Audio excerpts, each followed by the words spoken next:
think I ate too much food last night. Well, at least you ate. Oh, yeah, I mean,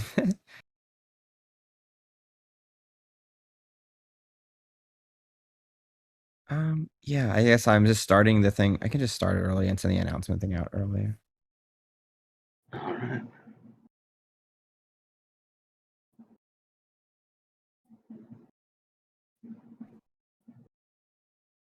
See how this works.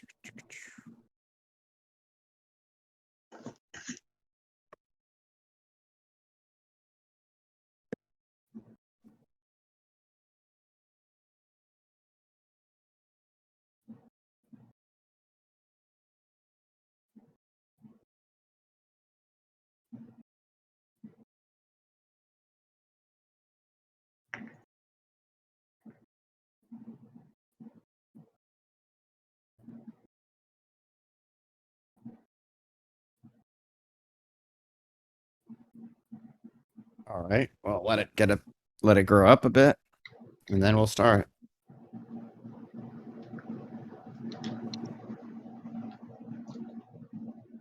I wish they had like those little Tums things that like help your stomach, but like for whatever you ate yesterday, they somehow like travel back in time.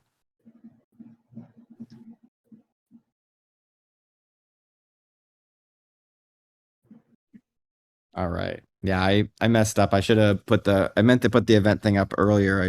I thought I did. So help remind me to make sure, like right after we do this today, let's like set up the event for the next week one, you know? All right. I feel a bit bad when I forget to do that. Probably be a bit smaller today because I'm bringing it really last minute on everyone, but thank you It's everyone. still shooting up at the normal rate. Yeah. No, I think we'll be a little bit low today. I mean, this is like really last, like it's, you know. Yeah. So it'll be a bit more of a intimate sub 1,000 office hours today. Maybe that means we'll get to half the people who have questions instead of fewer. Yeah. Let's see. Looks like we're kind of evened out. Yeah, it looks about. Okay, we'll give it 60 seconds more, just in case. All right. No, I think it's about leveled out. Okay. Can everyone hear me? Let's see, I'm looking at the VC text. All right. Yeah, it's like a Twitch stream. Cool. All right. Well, so this is the weekly office hours. Usually we start off just talking about what we're thinking about, what we're working on, anything that might be coming soon. And then we just answer questions for a long time. The mods help pick the people to ask questions because there's usually too many. So throw your questions into the little form if you want to ask any. And yeah, that's what we usually do. Okie dokie. So let's start. Let's see. The biggest things we're thinking about right now are a lot of new web stuff, which unfortunately, we had some people who are sick, and we had some people going back to school, so it kind of like messed with our schedules a little bit. But like the web stuff's coming back, and will be a lot more web stuff soon. So like web creation and a bunch of weird web features that hopefully will be really cool for people who like the website. I don't want to give all of them away yet, but there's going to be a lot of good stuff. Let's see. We also are working on a lot of new models. And it's hard to know like what the release date on the new models are, but you know, we're really focused on making sure that the next models have like more of the functionality people are used to, like multi prompts and image prompts. And we're even trying to make it so the new models might be able to like not have a word filter, meaning that like the model will be so good at like returning like safe for work stuff that like you won't might not matter. So we'll probably try like one day of like no filter on the new model and see what happens. And if it's terrible, we'll put a filter on it. But like, we'll probably like filter out slurs and stuff. But the goal will be to like the goal for the next models will be to try to have a lot less of a word filter. Um, and so hopefully that'll be really good. Um, let's see. We're working on we'll have a lot of like sort of these smaller features, like the little text, the seamless textures. We had the seamless texture stuff like 10 months ago too in our earlier beta, and we've just been wanting to bring it back for a long time. I know there's still some bugs, like maybe don't use the upsamplers for it, but it's been uh pretty exciting to see some cool patterns. The patterns are like it's like not totally obvious at first, like why you want seamless textures, but then you kind of realize it's like this incredibly rich and beautiful medium that has all sorts of like wonderful ways of actually then making the stuff out into the world.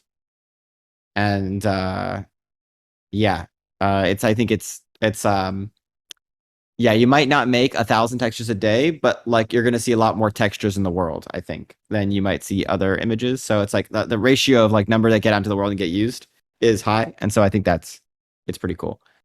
And it's also kind of an interesting place where like um, obviously, like real humans can make really great images still, but with tiles, like the tiling is sort of so hard that tiling is so hard that it's an area where like the AI can probably just like be superhuman like off the bat.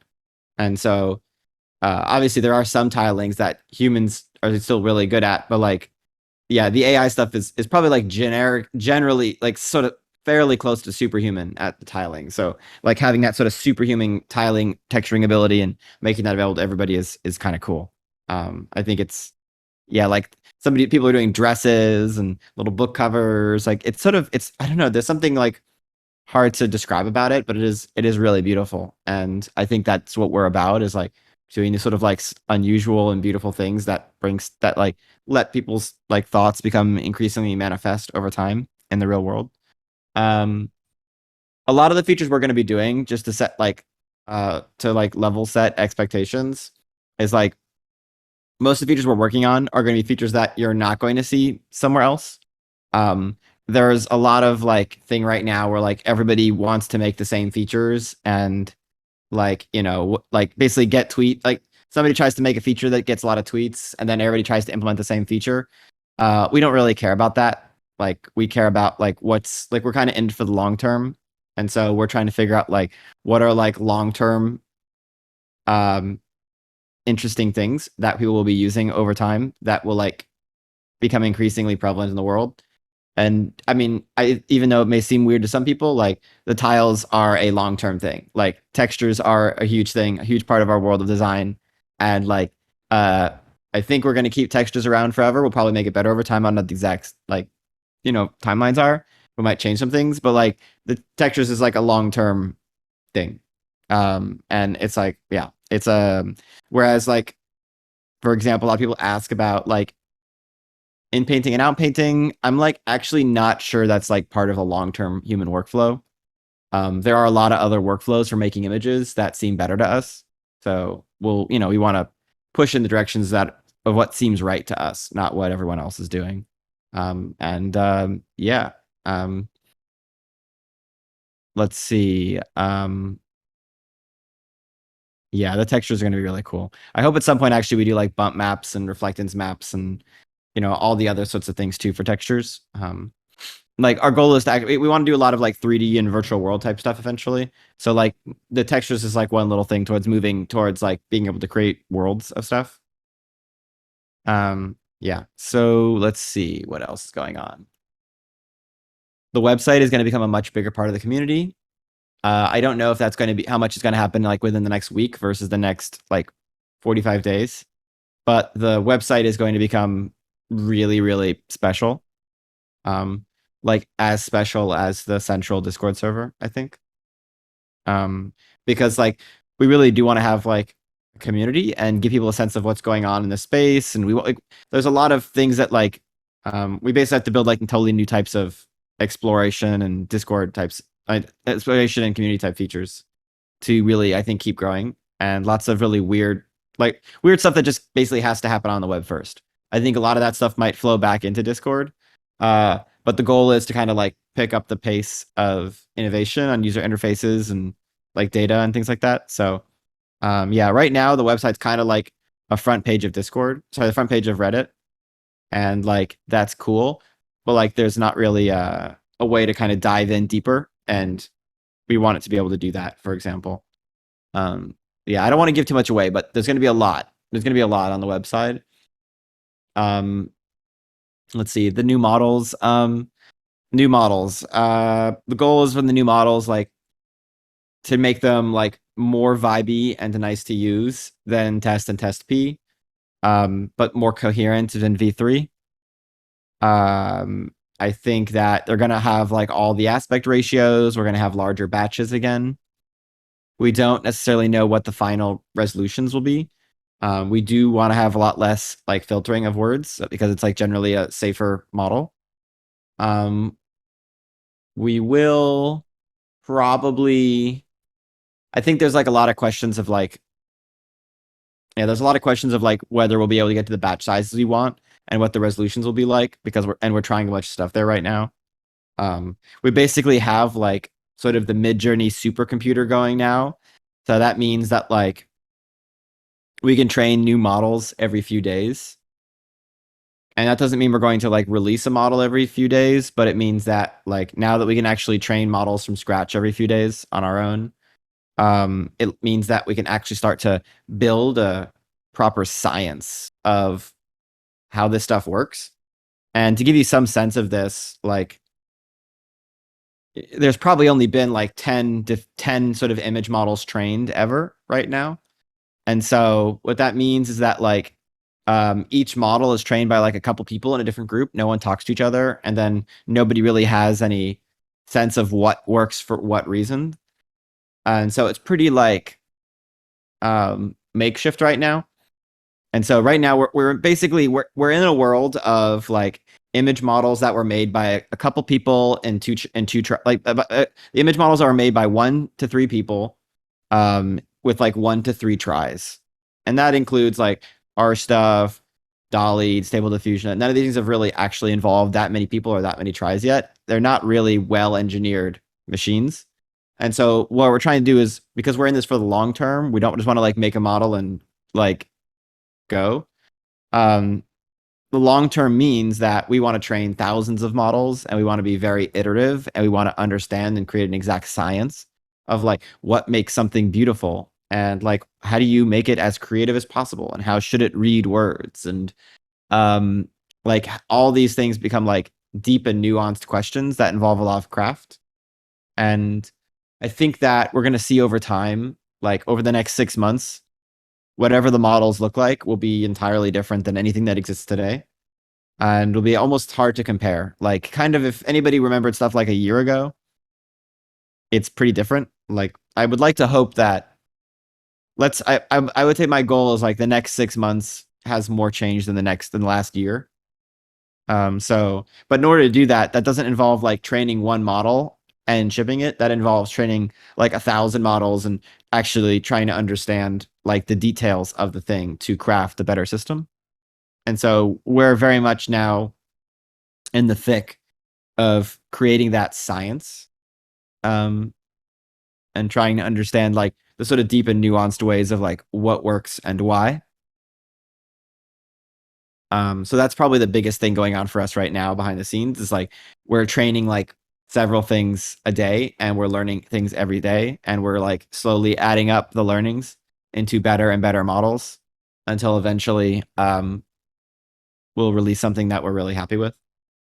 We might release some things in between now and then. Like we've thought about doing like an incremental update of Test and Test P. We're not totally sure if we'll do it, but we're thinking like, we might do one more incremental update. But then that will probably be the last update of Test and Test P, and then we'll move entirely to the new stuff. Our main focus right now is on the new stuff. And I think I should warn everybody that like every time we change models, like a lot of the extremely finely tuned prompts are going to like kind of break. You know, like the best prompt in V3 doesn't look like the best prompt in test, similar to V2. So like a lot of things will change, but but I mean, like, we're gonna have more and more beautiful stuff. Um, yeah. So let's see what else. Um,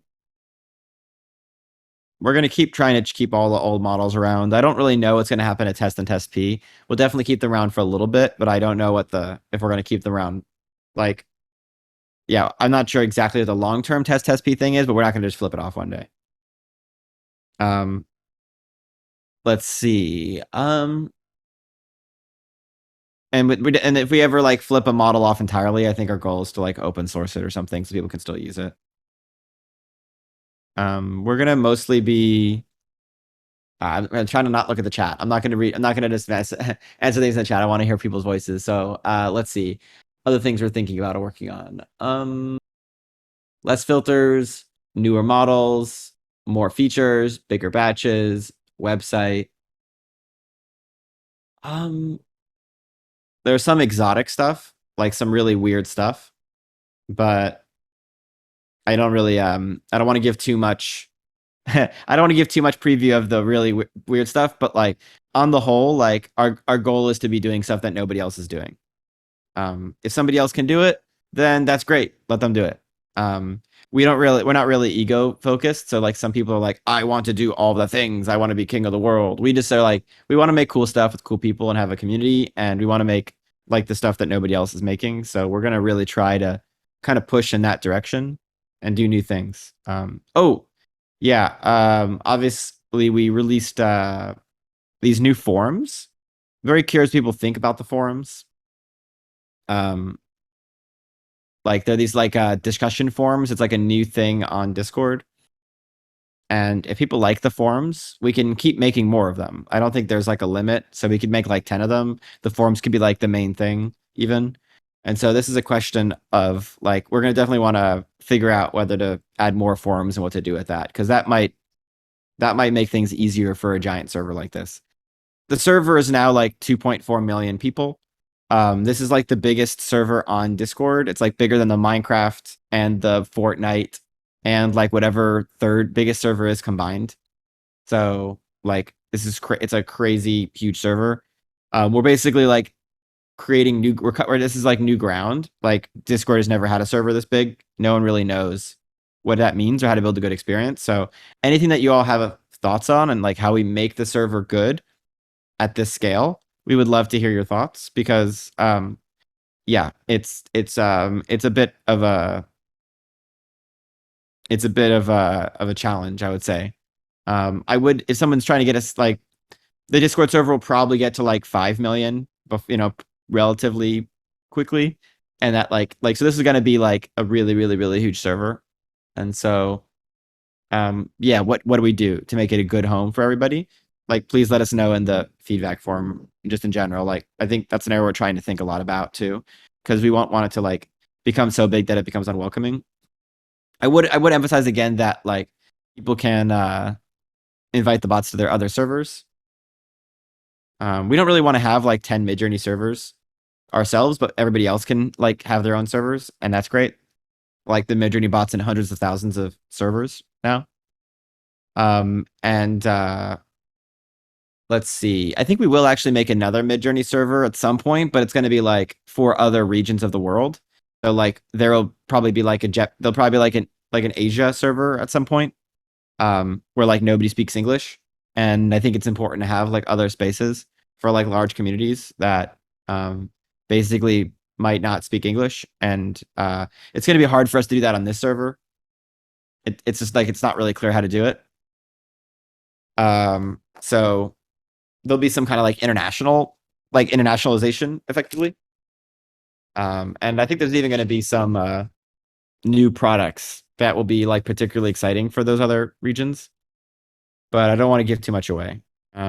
So let's see. I think that's about it. Hold on, let me I gotta plug my computer and it's gonna run out of battery, but I think we're about ready to take questions.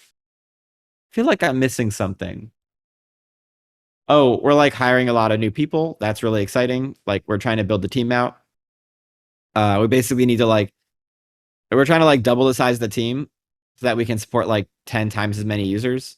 That's kind of our goal right now. So if anybody is looking to join a team, like careers at midjourney.com, like definitely poke things.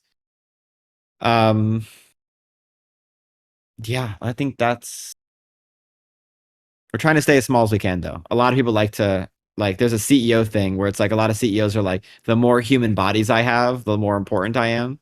And like fuck that. Like so we're really want to be proud about how small we are. So we're gonna try to be as small as we can for as long as we can. Um yeah, if people want to send in resumes, like I don't know, LinkedIn, Twitter, just like send us something about yourself. Don't just be like, hi, I want to join because we don't have time to like send questions back about you, you know?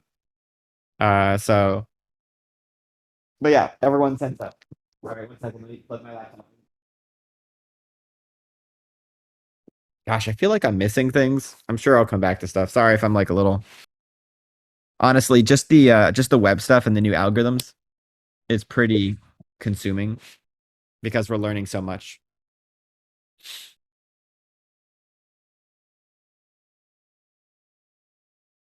But we're also like brainstorming lots of just like wonderful and beautiful and fun things for everybody. So hopefully I don't I can't it's so hard to know like when things are going to land, but there's going to be a lot of really wonderful things happening over the next months. I know that for sure. Um yeah, sorry. When people if you want to know like specific specs or numbers, like I'm not really here to lay down numbers, so um yeah. In general it's like people ask me for numbers like exactly how many images are you making a day or exactly what's the spec of your supercomputer.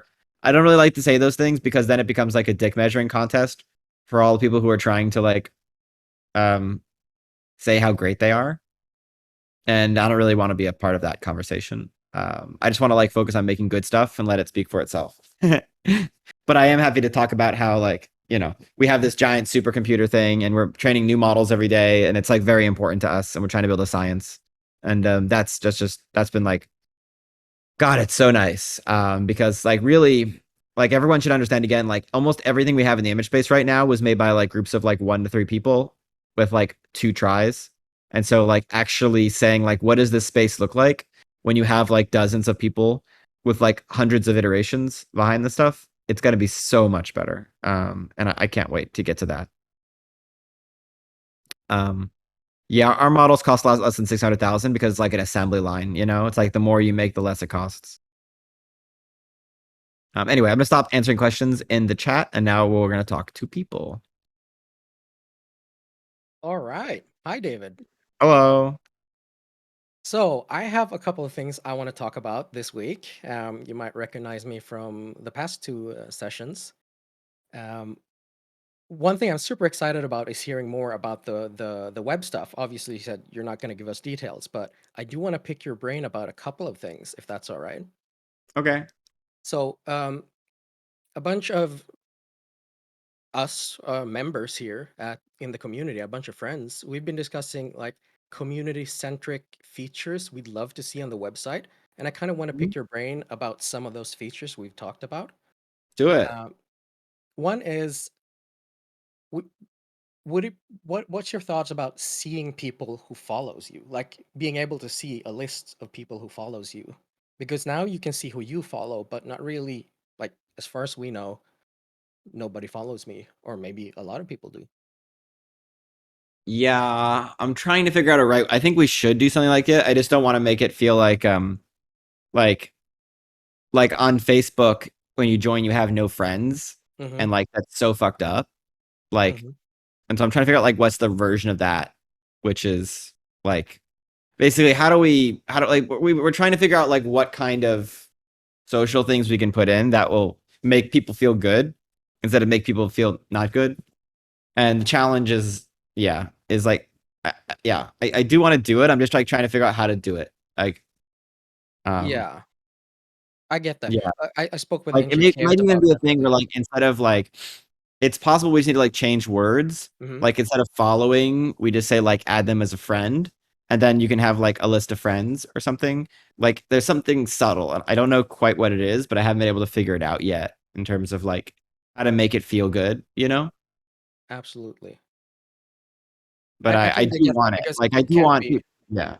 it can't be that feeling of, "Oh, wow, I'm really unpopular." should only focus on the good feelings, right? Yeah, and so the question is, how do you like do that, right? Hmm. It could be a thing where it's like if you don't have any followers, it just like doesn't say anything. But if you do, it'll be like here's some of your super fans, Totally. like super fan. Like that could be it. It's like a list of super fans, and the list of super Hmm. fans shows up. But I don't know. I just don't like the idea of like people feeling bad because they only have two or one, and it's like their mom or something. Yeah. Like I'm I just think trying to figure out how to do that. just giving a couple of thoughts there. Like, if we can't see each other's lists, there's no comparison. And if only I can see who follows me, and as you said, like if there's no followers, there's not even a mention of it. But when the first follower comes, it's always a plus one, you know? So even if you have two followers, you could frame it as only having two followers, or as far as you know, God damn, I have two followers. Yeah, yeah. I'm But trying to figure it out. I yeah. think something like that. I don't know. I'm also like yeah, I'm not sure. Like I like there's like something about it that seems important, but also like it might be one of those things where it's possible that the whole like following thing like yeah, I don't know. Mhm. I'm like a little iffy about it. All right. Like I think Totally there's like get it. some second order effect to it that I'm like still meditating on. Yeah. Yeah, it does seem like it could bring a lot of negativity as well, as you're Yeah, saying. what if because like for example, what if somebody follows you and they're like someone's like, oh, this person's following me and they're stealing my ideas and I don't want them to follow me and then Oh yeah. like Well, we already have a lot of that when we see related searches. It's kind of an ego boost though when you see like, oh, a lot of people are using my prompt. But it can also be seen as a negative thing, like, oh, a lot of people are copying my prompt. yeah. So I think what we're gonna try to do is we're gonna try to create like new um yeah, I think we're gonna try to figure out like we definitely want to celebrate people and I think we want to celebrate people when like if they're influential, like not doesn't mean necessarily followers, it means that like their ideas have spread through the community. Hmm. And then I think we want to celebrate people for doing like for being weird, like they're making images that nobody's ever made before. And Yeah. so I think those are numbers that I think we're more willing to surface. And I think if we're going to encourage people, we really do want to encourage the like being weird and like kind of spreading your ideas to the community, you know? Love And that. like I think the best people in the community, like in some ways like the most valuable members, like the most hypothetically value member would be like somebody who makes really unusual images that then everybody loves and makes, Hmm. you know? Yeah. And so like I think that's probably the right way to go about it. And it's possible that like we actually don't want follower might be like the following follower thing might be a totally invisible feature that just like helps influence your feed. Hmm. But like we're working on recommendation feeds that will hopefully be like a lot better than following feeds. I Ooh. think it's possible that following feeds are like generally bad. We might like lose it more Hmm. because I think one of the challenges is that like there's 10 times as many images made as like looked at right now. And so one of the challenges constantly is to try to like we have the opposite problem of every other social media platform, which is we actually have more content than eyeballs, you know? And Oh so the yeah, question that's true. More content creators than viewers.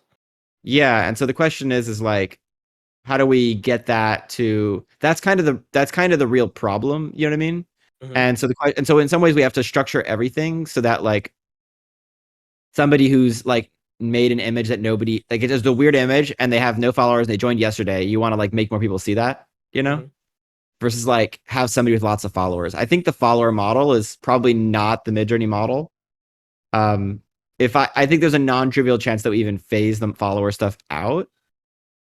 Yeah, but Okay, cool. we might also keep something. So like, but I don't think we don't want to build up the follower thing. I think we want to build up basically, uh, we want to build up like rewarding people for being influential in terms of their ideas, not in Hmm. terms of the follow account, and people being influential in terms of like being people exploring like new territory. Yeah. All right. But Super I think with interesting. the follower thing has kind of created so much weird dynamics, toxicity in the other platforms. It's really tempting to like avoid it for as long as possible, you know? Hmm. Absolutely love that. That actually leads into the next question within this subject, Hmm. and it is suggestions from the system itself. What are your thoughts of some kind of suggestion model where the MidJourney website says something like, based on images you've rated, you might like this, like either these creators or these images, or Yeah, even like, we're gonna do something like that. oh, love it. I know a lot of people are going to be happy about that. Yeah, we know that like right the front page is really helpful for a lot of people, but the Mhm, problem with the front page is that like there's a lot of things on there that like people don't care about, you know? mhm. And so like there's definitely a thing of like the more images you can see that you like, the more images that you're going to make because you have ideas. And so I think that that's a real important thing. It's like utilitarian, you know? Yeah, It's more utilitarian than even social. totally. Okay, so the next question would have been like based on suggestions based on follows, but I think we've heard the thoughts about the follow system, so I'm going to avoid that one. Um, what do you think about notifications in the sense of if something you've made got rated, like a heart rated, and you get a bit of a like a notification like something you made actually got heart rated? I'm not sure. I think we want to avoid the dopamine hit notification swarm of like a lot of other platforms. Oh, Um, yeah, I want to try to the extent that we can. okay, Like, totally got it. in general, I'm not gonna add. Yeah, I think that like so things that I might add notifications for is like if at some point there's like the person who was like the most creative and influential, like if there was a way to figure out like who was really creative and influential for the community that day, maybe we give them like a free membership for the year, you know? And if we give someone like a free membership for the year, we should let them know. You know what I mean? Or we give them like a ton of like hours, like they should know. You know, like if we send someone a reward, like I want the notifications, I want to be more reserved for like sort of utilitarian operative rewards, you know? Oh yeah, yeah. Like you should feel good if we gave you a bunch of hours because you now have more hours and you should know that. But I don't really want to like create sort of artificial things. I'm I can't say exactly what we're gonna do, but I can say those are sort of like our general thoughts right now. Hmm. Okay, cool. So final one on this subject before I switch to the other subject. This is a more practical thing, but there have been discussions. I don't know if you've seen it, but since the new forums have been made and added, and even a bit before that, there have been kind of community challenges and stuff. And what do you think about being able to share collections between different users on the website? Say, like, say we have a Disney princess theme, and then a lot of people are able to contribute to the same collection on the website. Yeah, we're looking at group collections. In general, like I'm trying to avoid explicit and manually made organization Hmm. because I don't think it scales as well. And so like to the extent that I can make things like automatically organized and automatically highlight and things like that, I'm going to try to push that because like there's just so many images that like anybody trying to like drag an image into a folder is it's kind of playing a losing game, you know? Hmm. So I really want to try to figure out like scalable ways to create those things and Okay. um yeah, it's hard because you have to basically actively be trying to make things scalable, or else it's almost impossible to keep up with the millions of images being churned out constantly. All right. Totally gotcha. Well, thanks for those. Thanks for being uh, like bouncing those ideas off of you. That was super interesting to hear your perspective. Um, Yeah, I mean it's I think it's important that we don't just like take stuff from Reddit, you know, or Instagram. mhm. I think we really want to make something different. Now, like Yeah. some ideas are good, like forums have been around for a long time. Maybe that's like a good idea, but actually, I'm even thinking of doing some of that stuff differently. Like, there's a real argument of like there's an unique opportunity to do stuff really different and to see what happens.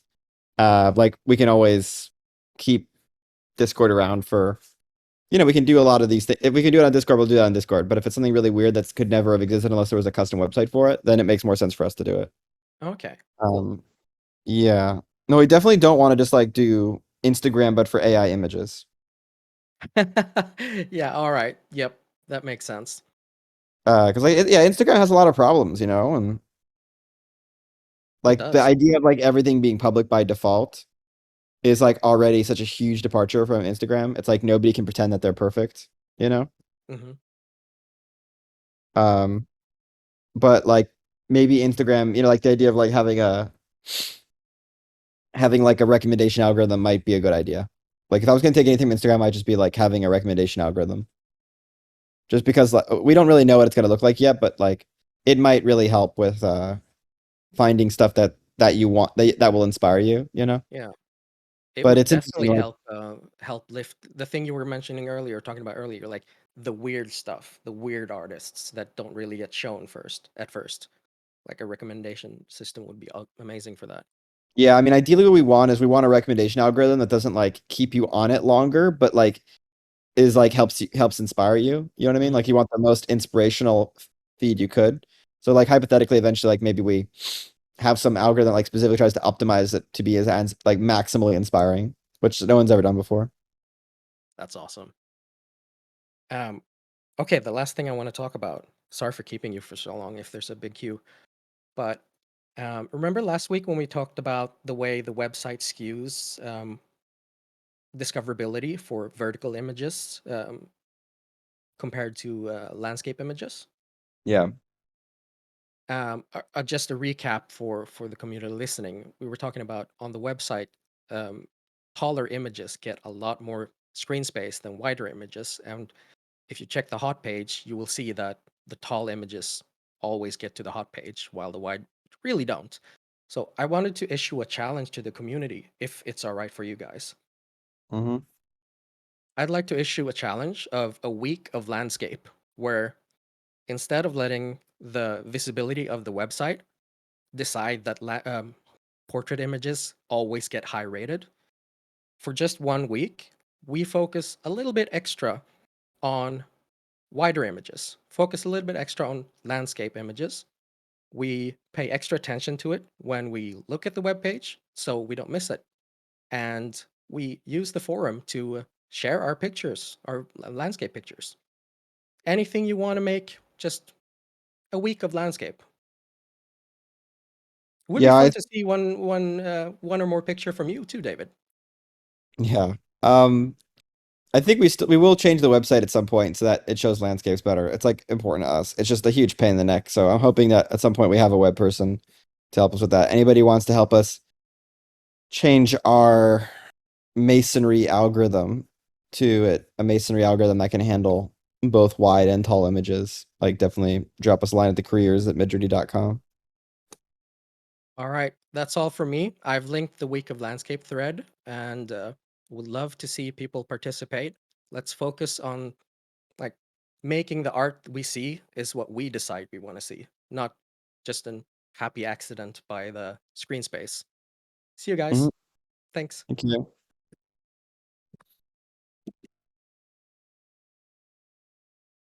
Hello. So I just have a quick comment, I guess, relating to something that you'd mentioned before.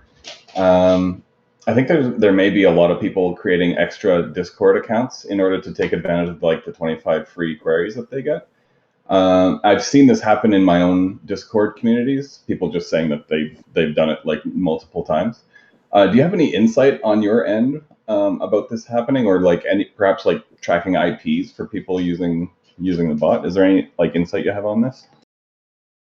We can only fix that. We can only fix it if either Discord helps us fix it um or we like force people to log in through our website or something, Mm, get an account.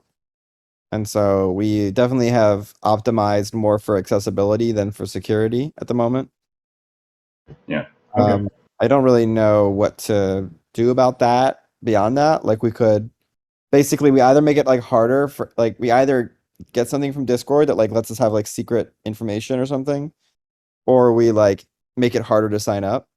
Mm, I would say that the people who are faking fake accounts right now, like they're like not supporting the community and the product, and they should try to, you know? yeah. Um, and then, but then on the flip side, like they're not losing us so much money that we have to panic, you know? What? I mean, that was kind of my question though. Like, do you know how many like fake accounts there are or that are being used? Like, is there any indication at all that you have on your end? No, but I could say that like we have a very good paid conversion. Mm. That like we have a very high ratio of people who try it who then buy an account. Okay. And the fake ones are probably not buying accounts afterwards. Yeah. So there probably means that like the paid conversion is good enough for us to be supported as a business without investors. So that's the important thing. Okay. But it certainly could be better. Could be more like they're not being supportive. They're kind of taking advantage of the other people that are paying, Hmm. So it's not ideal. My hope is that maybe one day we'll have like a free tier where um people can kind of do work, like rating work and stuff like that, in order Hmm. to get free images. Yeah. And then I'm my assumption is that they'll do that instead. yeah, I would think so because it must be a pain to juggle all the emails. Yeah. So my think is that they'll be yeah, my feeling is that long term they'll be like this free tier. Cool. But I don't know how many free tier like it'll either be a lot of work to get images or it'll like we'll have a limited number of people we can support for free. You know what I mean? Mhm. We're kind of doing it right now a little bit already with like the 1,000 people a day who get a fast hour. Like you can basically get like some huge amount of images by rating images right now. Hmm. For people who don't know, if you rate images, the top 1,000 people who rate images every day get a free GPU fast hour. So if you do it every day, you get like 30 extra hours a month, pretty easily. But that's not for those who are in the free tier, right? No, it's only for people who pay. Yeah. The challenge is the second we do that for free tier, we have to have like an extra security thing that basically makes sure that they're not like giving us bad. Like we need to have a lot more security on the Yeah. ratings. Yeah. Understood. I had another question. What would you think about having a settings suffix that was on a per Discord server basis? Because I have two game projects and I'm creating like generating images for them, but I actually want like two different settings for each game because they look very different. One of them is more cartoony and the other one needs to be more like realistic looking. So, what do you think about having different suffixes on a per Discord server basis? It's a cool idea. It's theoretically possible. Yeah, it's a good thing to ask the bots. We don't have a ton of our bot team. We have a lot of bot people who went back to school right now, so we're trying to recruit more people onto the bot team and have more people on it. So if anybody here does a lot of Discord bots, also send me a thing at careers@midjourney.com. We need more people on the bot right now. But yeah, it turns out most people who work on Discord bots are still in school. Yeah. Um, Okay. If there's any like gray beard programmers who have seen like 1,000 unspeakable things but still want to make a Discord bot, definitely send us an email. That would be really cool. But definitely it's been challenging to find, people who want to work on the Discord bot, who want to work on Discord bots who are who are basically old enough to not be in school. Actually, this is. Some of our AI people actually sometimes like stop what they're doing and work on the Discord bot. But it's always like kind of a lot of them like they're like, damn it, I want to get the new feature out, the AI feature out, and so it's a little scary. Yeah, we want like a Discord Gandalf. That's what we want. Actually, this is the perfect segue to my next question, and last question. Would you consider open sourcing some of the code base to allow the community to help to pull and contribute pull requests for new features like upgrading the bot or let's say the Google Drive integration, for example? Like not obviously open source everything, but just like portions of the code that they could add to, even if they can't run it locally, to just like just to give an example, like I have a game project and I have a large portion of it open sourced. They actually can't run the game on their own machines locally, but even though I only have like a community of like several hundred people, I've had dozens of people actually contribute meaningful code in any case, and it seems to work out well enough. And I would think that like in a community of millions, that you would probably actually have quite a bit of useful help even if they couldn't run it locally, if they could just like see parts of the code in order to contribute things like this at a lower level. Yeah, I think it's a good idea. I don't necessarily know enough to say what the right way of doing it is, but yeah, it's something for us to think about internally. Our Discord bot might be like the most complicated bot on Discord now. So it's definitely not like a thing. Yeah, that's a thing to consider, you know? Hmm. Yeah, it probably is the most. Yeah, it's it would be good. It would be nice to have ways to let people contribute. I don't know the right way to do it. I'll have to ask. I'll have to like brainstorm with the team. Cool. Okay, that's it for my questions. Thanks. Thank you. Good idea. Yo, Hello. hey, I am the admin for MTG NeuralNet. I just wanted to pick your brain. How do you feel personally when you see projects or even just individual artists and people using MidJourney? I mean, as long as they're having fun, like I'm pretty pumped. That's like, and it's always nice like seeing things in the real world. Like my favorite sharing one is the in the world. Is it called In the World? In the World, yeah, the In the World group. That's probably my favorite. Uh, the Paintovers is cool. I mean, I like seeing people being happy and I see people using it for stuff. I like seeing people being like reflective about things, like it helping them sort of the mental health, even, you know? Like I love the stories that or somebody using it in sort of like a deeply reflective way, even if they're not necessarily even fully conscious of it. People who are expressing themselves who could never express, people who are doing like just really weird stuff. Like there's like a teenager somewhere who just tries to make like the strangest images possible that are almost like wordless. Like there's no words to describe them. And that's like his goal is to use words and stuff to make word images that you couldn't really describe, you know? So like anything like I love the weird stuff too. I don't know, like I just like I see like images every day that I love. I think that makes me feel good. Nice. I love it like when people have ideas. I love hearing like the very different types of people, like there was the woman banker in Hong Kong, or like or like Peter Moorbacher, or the truck driver. Like I love hearing from people who are like in really different areas of life, you know, and that's like really beautiful to think that we can like that you can like bring like you could be like the most famous artist in the world, or like somebody who like um or like a 14-year-old, or like, you know, or a truck driver or a banker, and like kind of all find the same thing beautiful, you know. um there is like a lot of people like to talk about how beauty is subjective, but there is definitely like a non-subjective thing too. Like so in, like the flowers try to be beautiful for the bees, but for some reason people find flowers beautiful too. There's like some kind of universality of beauty, which is also really interesting.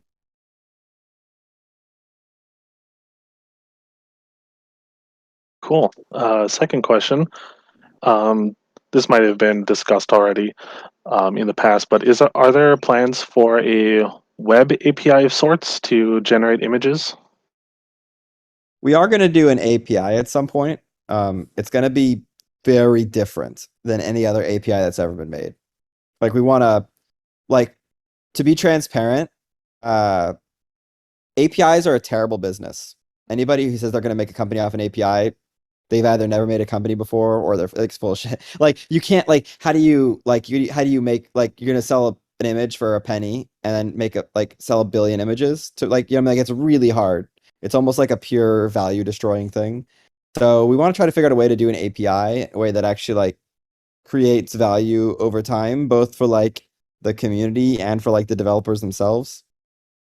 So we're gonna do like a really weird new kind of API. 'Cause, Yeah, yeah, I would definitely love to incorporate, if such an API existed, I'd love to incorporate it into my own neural network bot for generating images for MTG cards. yeah, we're gonna do it. It's gonna be it's gonna be like not a normal API of any kind. Just to, and what else am I on Earth for? Like, got to do things in new ways. to be honest, it's like most people when they say I want to do an API, they just like copy some other thing and they end up putting like when I do something I want to think like what should it be? What is like the best way to do it? You know? So I would well, yeah, we're taking our time to do something a bit unusual there. But we will.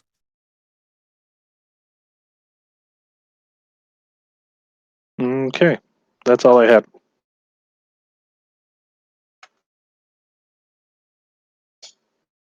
David, Uh as ideas you mentioned about which artists you want to highlight on the web in the future of the influential and the weird, both are awesome. And I've got another suggestion for you of another dynamic page of discovering the unknown, which will feature only people who haven't been followed yet at any point in time, such that that could promote what you wanted to achieve with people having followers, unlike Facebook on the first date. yeah. I'm probably gonna move away from the followers if I had to guess over time, but I definitely like yeah, I'm trying to try to highlight the weird and the new. Like new and weird is actually much more interesting than just new, you know? Because a certain number of people who join, like, and they just say something that no one's ever said before, and that's really cool. So I want to like the one of the coolest things actually of watching people is like seeing some new person who writes a word that you've never seen, and seeing what happened, you know? Mhm. Like trying to encourage that as like a key thing that everybody can benefit from. I think it'd be really great. Now, you mentioned you want to do maybe one more incremental update for test and test B, and I'm wondering if that one will likely feature 2x2 grids. Yeah, it would be a 2x2 grid, and it would let you have wider aspect ratios. And then we may or may not update some of the style stuff for it. Oh. We can make it look better, and we can fix it so that the composition isn't off center, but then it may like break other people's prompts. So we're debating about whether we should break the prompts or not. You know? About the upcoming website, could you detail a bit more about what kind of browsing experience you're planning? Um. Um. Not yet. We're still figuring some of it out, but like there's definitely going to be ways of like letting people kind of see stuff that's more important to them. And there'll definitely be more stuff that's like you'll be able to see things happening every day.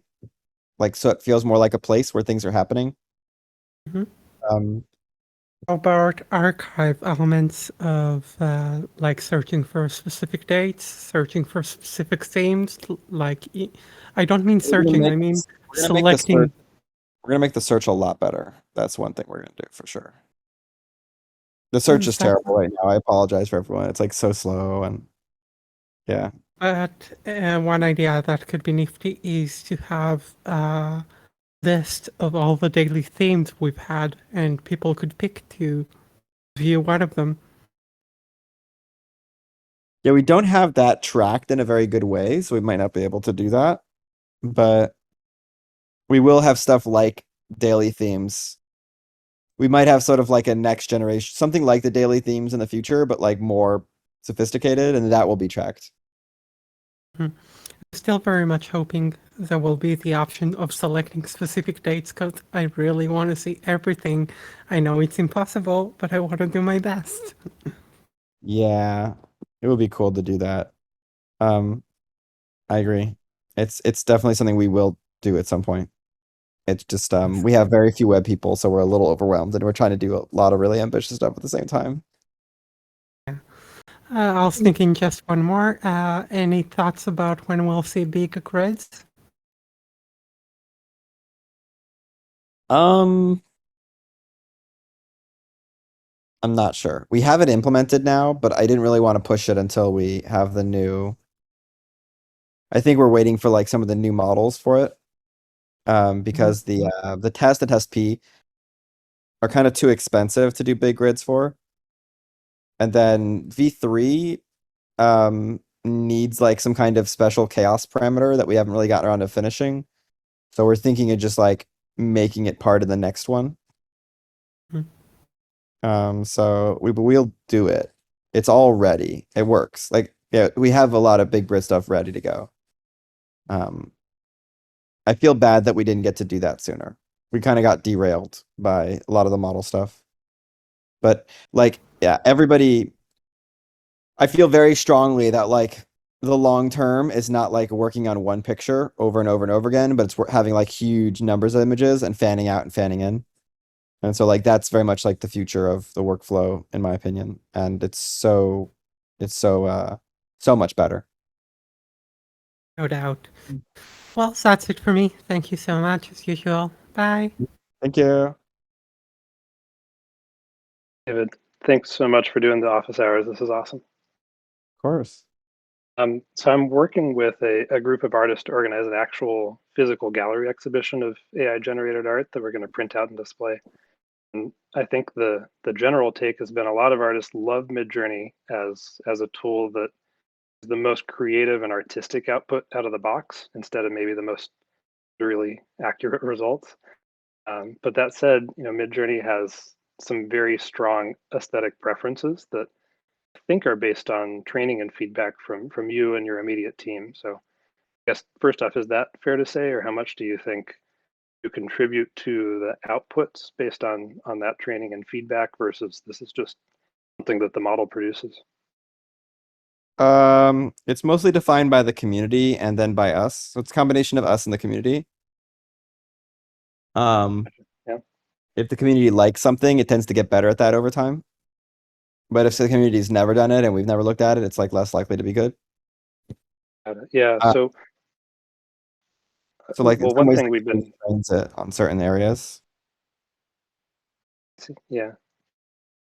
One thing we've been brainstorming is sort of maybe this is a longer term thing, but how possible would it be to train a model from scratch on an individual's own preferences? Like, say, if an artist wanted to curate and provide their own stylistic preference to a model. We are going to do custom models relatively soon, but I don't know exactly when. It won't be training it from scratch. It'll be like kind of training the style, maybe like it'll be like the style from scratch, but like you're not going to teach it what a dog is. You know what I mean? Gotcha. Yeah, so it's more in-depth settings than it is from the very beginning. Yeah, it's not really practical to do it from the very beginning because you need like 100 million images. But you could definitely do something that like creates a very different style. Yeah. Very cool. Looking forward to it. Thanks so much.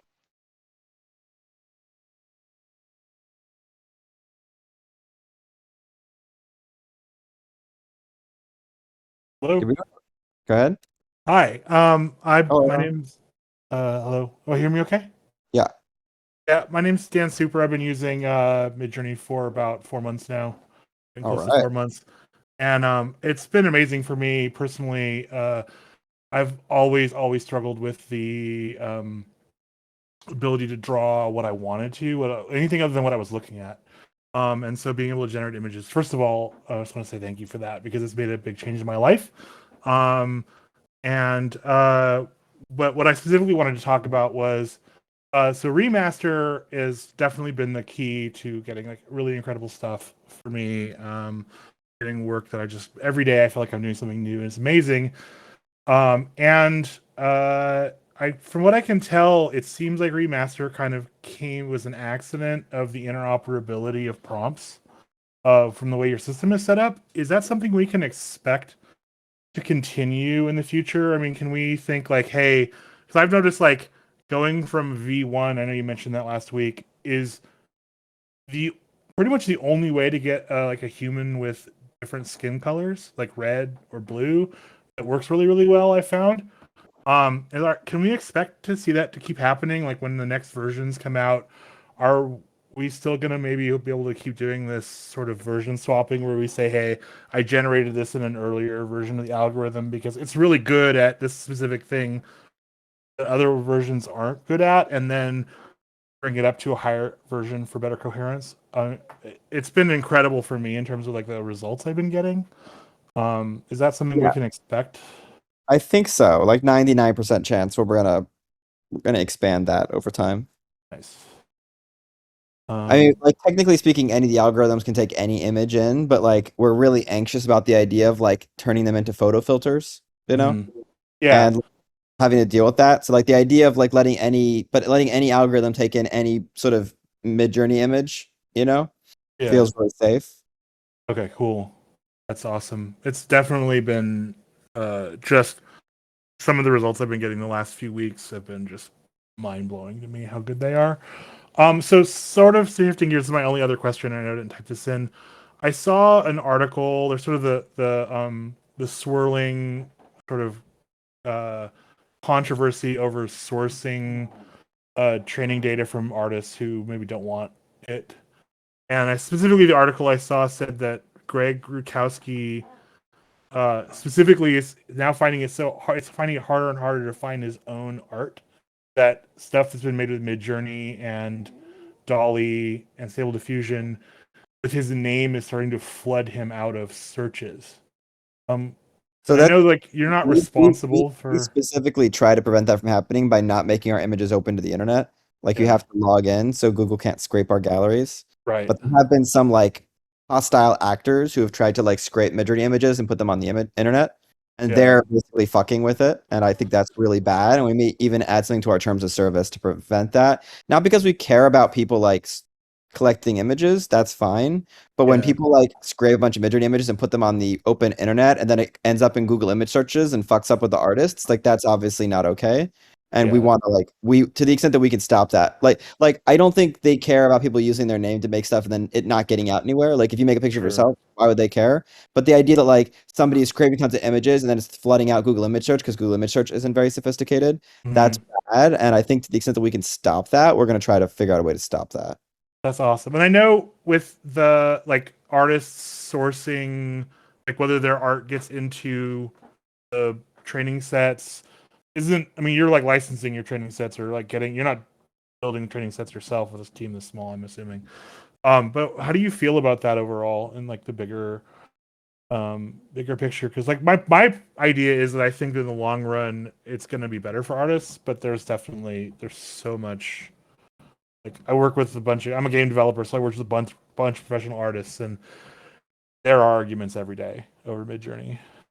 People mostly don't understand how it works. So like if I just have pictures of nature images in the data set, and then we have an image prompt and I put like an artist's image in the image prompt, it will take the style from just that image prompt. You don't need it in the training data set.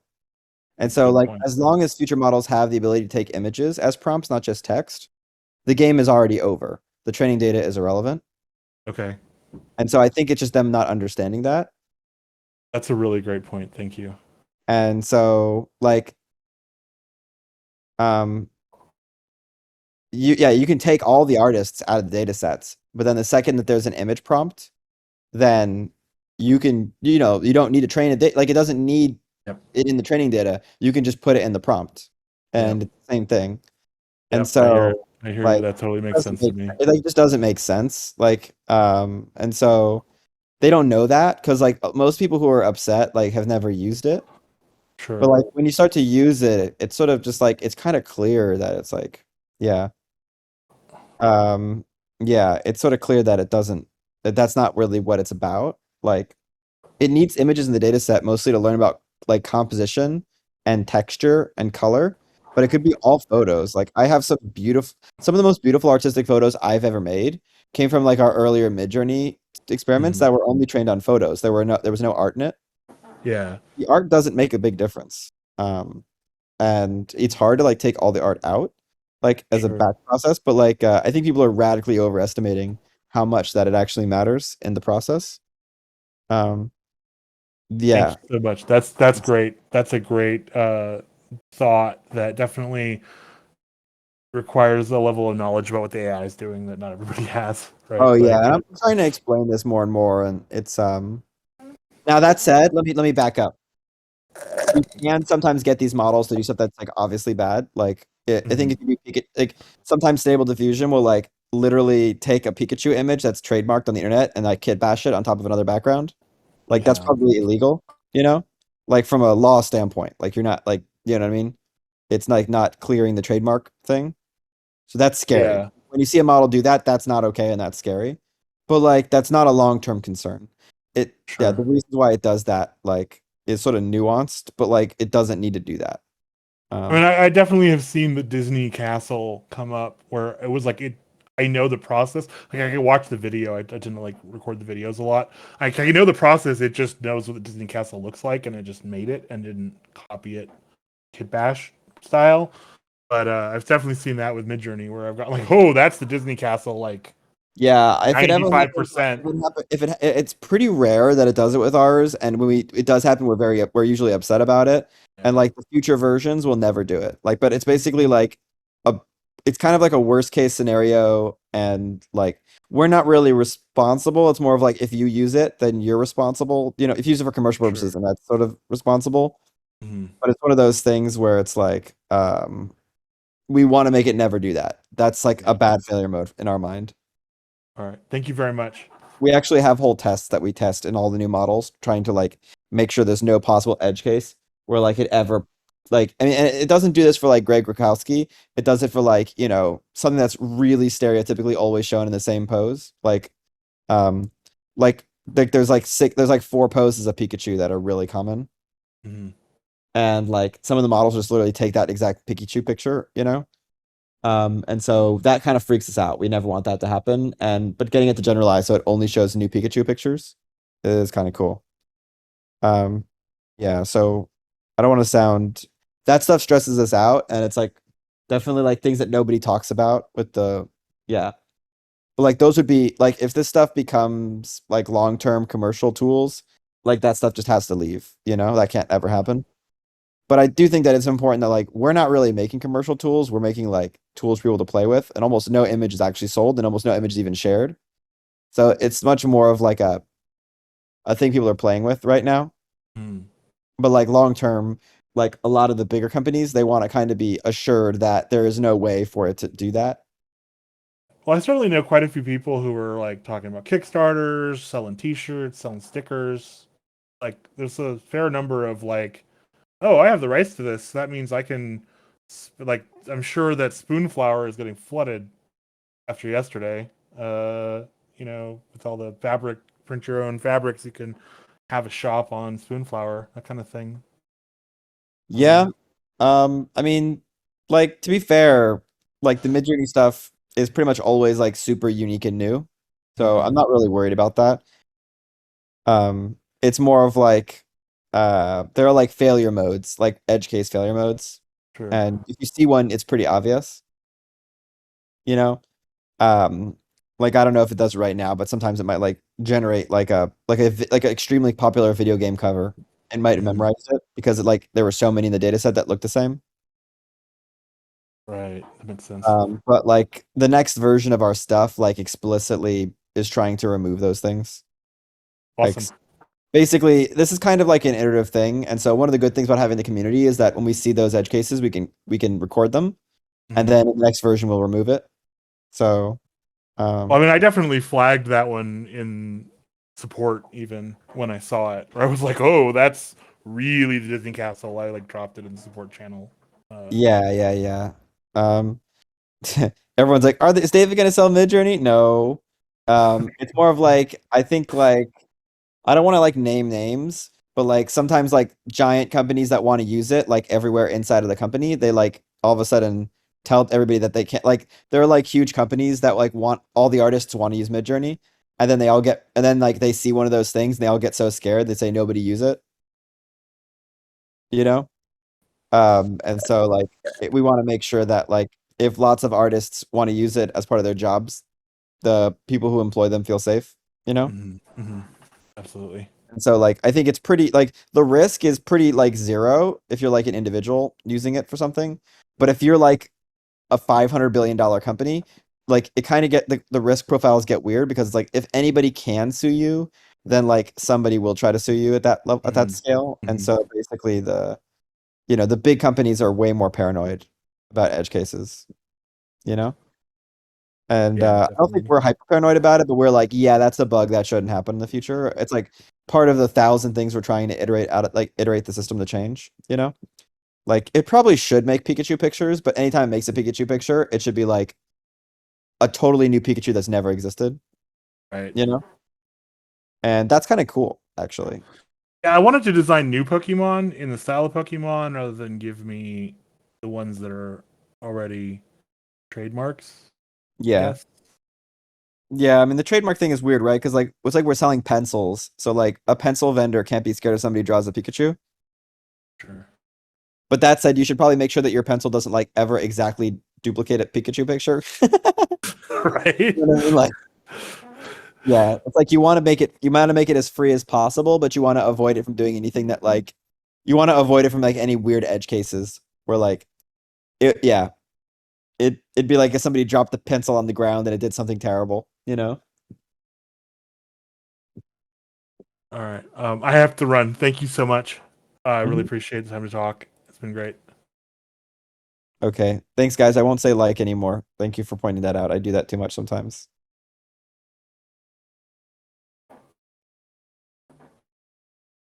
If anybody hears me saying like or feel free to point it out and I will improve my speaking.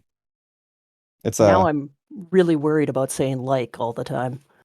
it's okay. Yeah, so I have a bunch of the questions that have been submitted over text. So first one up, Firefly has a philosophy type question. They saw an article that quoted you. They didn't say where, but saying that your quote was, "I care about three things: reflection, coordination, and imagination." I think we can all see the foray into augmenting human imagination at work in MidJourney, but they're curious about the other two, reflection and coordination, and why those are essential to making a better world. So like the way I think about it is that we need to, in order for the world to be a better place, we need to make a lot of new things. And there's 3 steps to making new things. The first is reflection, which is like, who am I? What do I want? Where am I coming from? And then there's imagination, like like where could I go? What could exist? What's possible?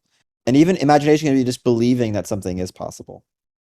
Believing in your ability to actually manifest stuff in the world. And then coordination is like I know who I am, I know where I want to go, I can imagine where I want to go, but I need to coordinate with myself or with others to get there. And so there's this idea like reflection, imagination, coordination are basically like the 3 things to make new stuff. And I kind of want to build these like big pillars of technology and infrastructure that are in each of those 3 words and then put them together and have like a totally new way of making things. So do you see, I mean, That might take, MidJourney like- is that might take, definitely like, an 10 years. imagination killer That then. might Do take you, like 10 years, but it's I'm cool with that. do you think MidJourney helps with the reflection or coordination at all? Yeah, there are a lot of reflective usages of MidJourney. Like 30% is probably art therapy. People are like reflecting about good and bad things in their lives. The prompts actually really tell you a lot about the people. Most people don't just say dog. Somebody says like Maltese dog in heaven because their dog just died, or somebody's like trying to imagine like a world without cars because they want a carless cities and they want a carless worlds, and like people are doing, yeah, it's like people are reflecting actually a lot more than people think. And coordination is a little weird. Some people here might be like, oh my god, you're into alien space pyramids too, and then all of a sudden you find friends from like really strange aesthetic alignments. I think that's actually more of a real thing long term. Very often, an inexperienced leader will try to create a group of people around shared goals. But the problem is that over time, goals always change. And then when you have to make new goals, it kind of comes down to what are your values? And then what you start to do is you start to kind of create groups that are around shared values because the goals will change, but the values don't. But then if you do an effort that takes 5 years or 10 years, over 5 or 10 years, like values change too. And so eventually what you try to create is you try to create groups of people that are not so much around goals or values, but are around shared aesthetics. And like there's a sense that like maybe it's about like what's right or wrong, but maybe like it's not really about what's right or wrong or good or evil. It's about what's beautiful and what's ugly. And it sounds kind of weird at first, but like a lot of what people think is right or wrong is actually what they find to be more deeply physiological sense, like beautiful and ugly. And so there's this idea that like maybe the groups of the future, like maybe the foundation of future social and coordinated like systems are actually around this sort of like shared aesthetics and sort of aesthetics as a foundational building block of new social and coordinative like systems. And so I think that's like a long-term and crazy thing that I'm pretty sure is true. And so if you needed to unify people and bring people together off shared aesthetics, seeing like actually having a platform where everyone's like exploring aesthetics is absolutely a way to do that. So we'll see kind of how that evolves over time. It's like a theory that I have. A lot of people like experienced leaders think it's true. And so we'll kind of see. If not, I have like other ideas certainly in that same area. Yeah, Trying that's a to say like or I got that covered for you. So that's a cool way to think about it, and it lets me transition into kind of the next question we got here from Sculpt Kid. Wanted to know if you had any artists employed on the team, and then to kind of personally expand on that a little bit. I know you think of MidJourney as kind of a creative tool, not an artistic tool. But like, how do you approach learning about aesthetics? Are you like involved in looking at a lot of art history or chatting with artists or designers? How does that kind of come in since you have more of a tech background? Well, I mean, in high school, my first job was I had a design business and I did a lot of design professionally. In college, I did science. I was pretty much just like a pure science person. I worked at places like NASA and Max Planck, and I was all science. And then lately, I've been using, more tech, but like I'm not really a tech person. To me, tech is like a means to an end. It's like a thing that we can use to solve problems. I don't really love technology. I do like people though. And if technology is a way to help people, then that's what I'll use. Um, I I would say I'm pretty sharp visually, and I have a lot of really strong design friends. There are a lot of strong designers in like the San Francisco area. We do have I would say that like I do talk to people a lot. This is like one of the biggest reasons why MidJourney is different is because we actually talk to users. Like we actually talk to people and we listen and we try to think about what things should be like. And that's a hugely influential part of our process. We also try to really meet people who literally have no opinions, who don't have any background, like it's like the first time using it. In general, I would say the most influential things are either like luminaries, people who are like ultra skilled, like ultra famous in an area, or people who like literally know nothing. Those are probably the most important areas. People in the middle are dangerous because like they don't know what they don't know, and they might think they might be really confident and they think they have answers to everything, and usually it's all wrong. But like that said, like how artists feel about stuff is important. And so we are often talking to them and just trying to get a sense of how they feel and how they're using it. Because their feelings, I think, matter most in a lot of ways. But that said, like I think artists who have used MidJourney seem to be almost universally positive, and a lot of the negativity comes from people who've like there was somebody who was really angry on Twitter, and I reached out to them, and I'm like, "Hey, have you used MidJourney?" And they go, "No, I used Dolly and I hated it, and so I hate MidJourney too." I'm like, "Well, really, Dolly is really different. You should try MidJourney." And that's kind of a problem. Uh, and I do think that a lot of the negativity comes from people being angry about things that are really different from us, and not necessarily understanding how we're different because they just haven't used it, and they're like helicopter. It's like helicopter outrage, you know. Yeah. No, I gotta say it's been really. I'm an art person, and it's been really like fun to see so many new people get excited about like making images. So that's been like one of my favorite parts of this. One more question, and then I'll get off here. This is from Color Adore. Mhm. Getty Images sent out a note today, and a bunch of people asked this. What your thoughts on Getty, the stock image site, blocking all AI generated content? I mean, honestly, I thought about adding something to our terms of service, saying like, don't upload MidJourney images to stock websites. It's kind of the same. I don't really. It feels weird to me. Like, it never was something that was really emotional. Like, I don't really like. I don't think MidJourney images look like stock images. You could use them for that. I don't know why they're doing that. Like, is it because you want to make money? Like, I actually don't really fully understand the appeal. Oh, I mean, we can do whatever. You can't legally do that. Of course, we can grant the license for whatever we want. We could say from now on all images, can't be used for stock images. We could do whatever. We can like I thought about it. I kind of leaned away from doing it because better to get people, just I'm trying to minimize the number of rules. I think that's the best thing to do because every time we add a rule, people get confused, and that confusion has like more harm than anything else actually. And yeah, I don't know. I don't really like stock images like as a person. Like, so I try not to use stock websites. I don't really go to stock websites. So it feels weird to me. It's like, yeah, I'm not necessarily, yeah, like it's like stock images are, I guess stock images are trying to be like as neutral and as boring as possible. And for me, I'm trying to make MidJourney images like the opposite of that.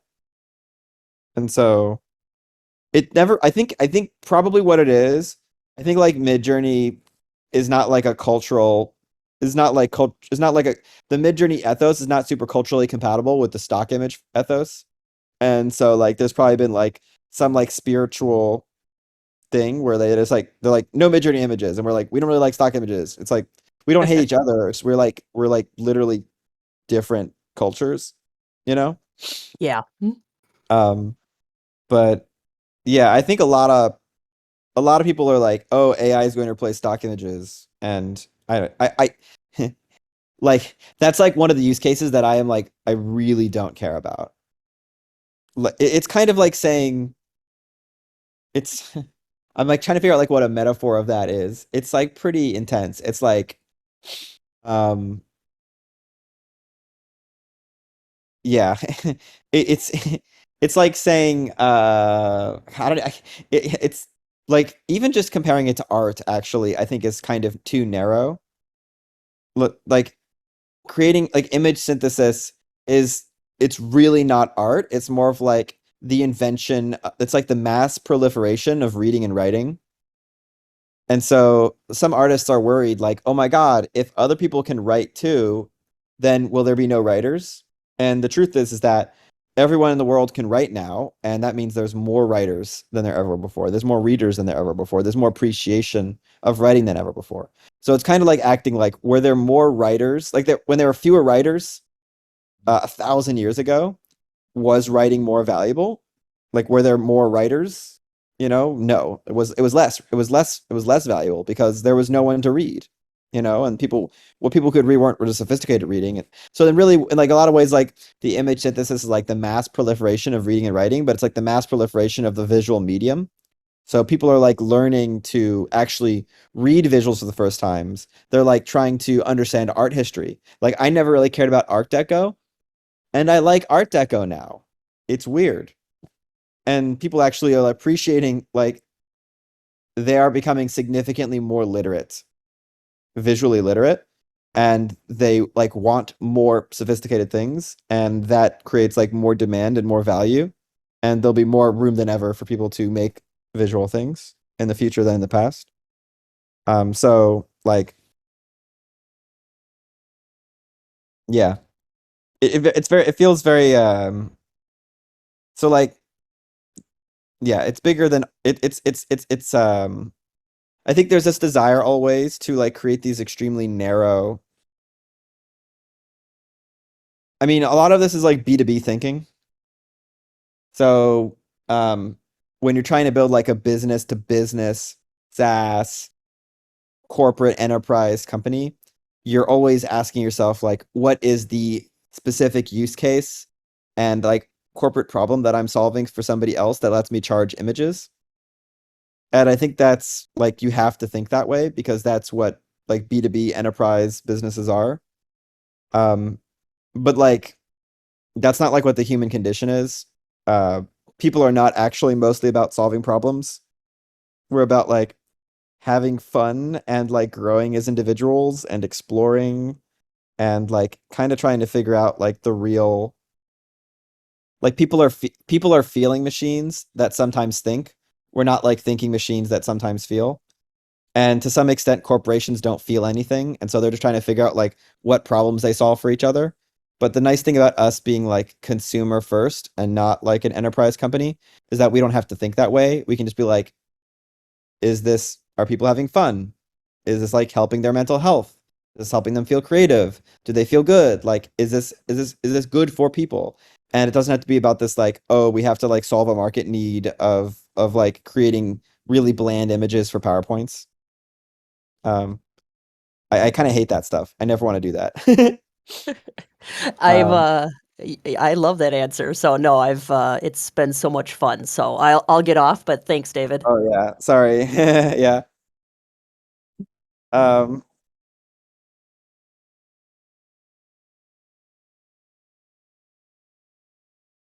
yeah, I mean,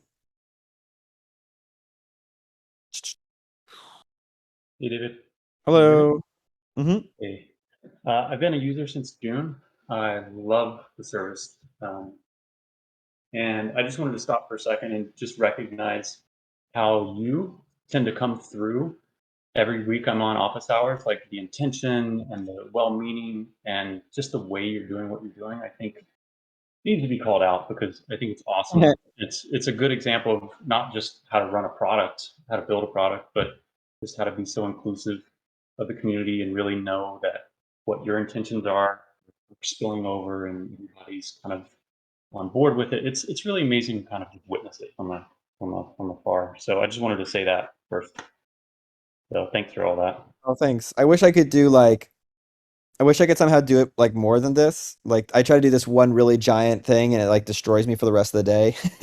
And I wish I could do something else, but I can't like I'm really bad at like starting and stopping, so it's almost better for me to just like take a whole day and just focus on this than it is to like I wish I could do like I'm trying to figure out some ways to like spread it out, do different hours for people who aren't in like this time zone.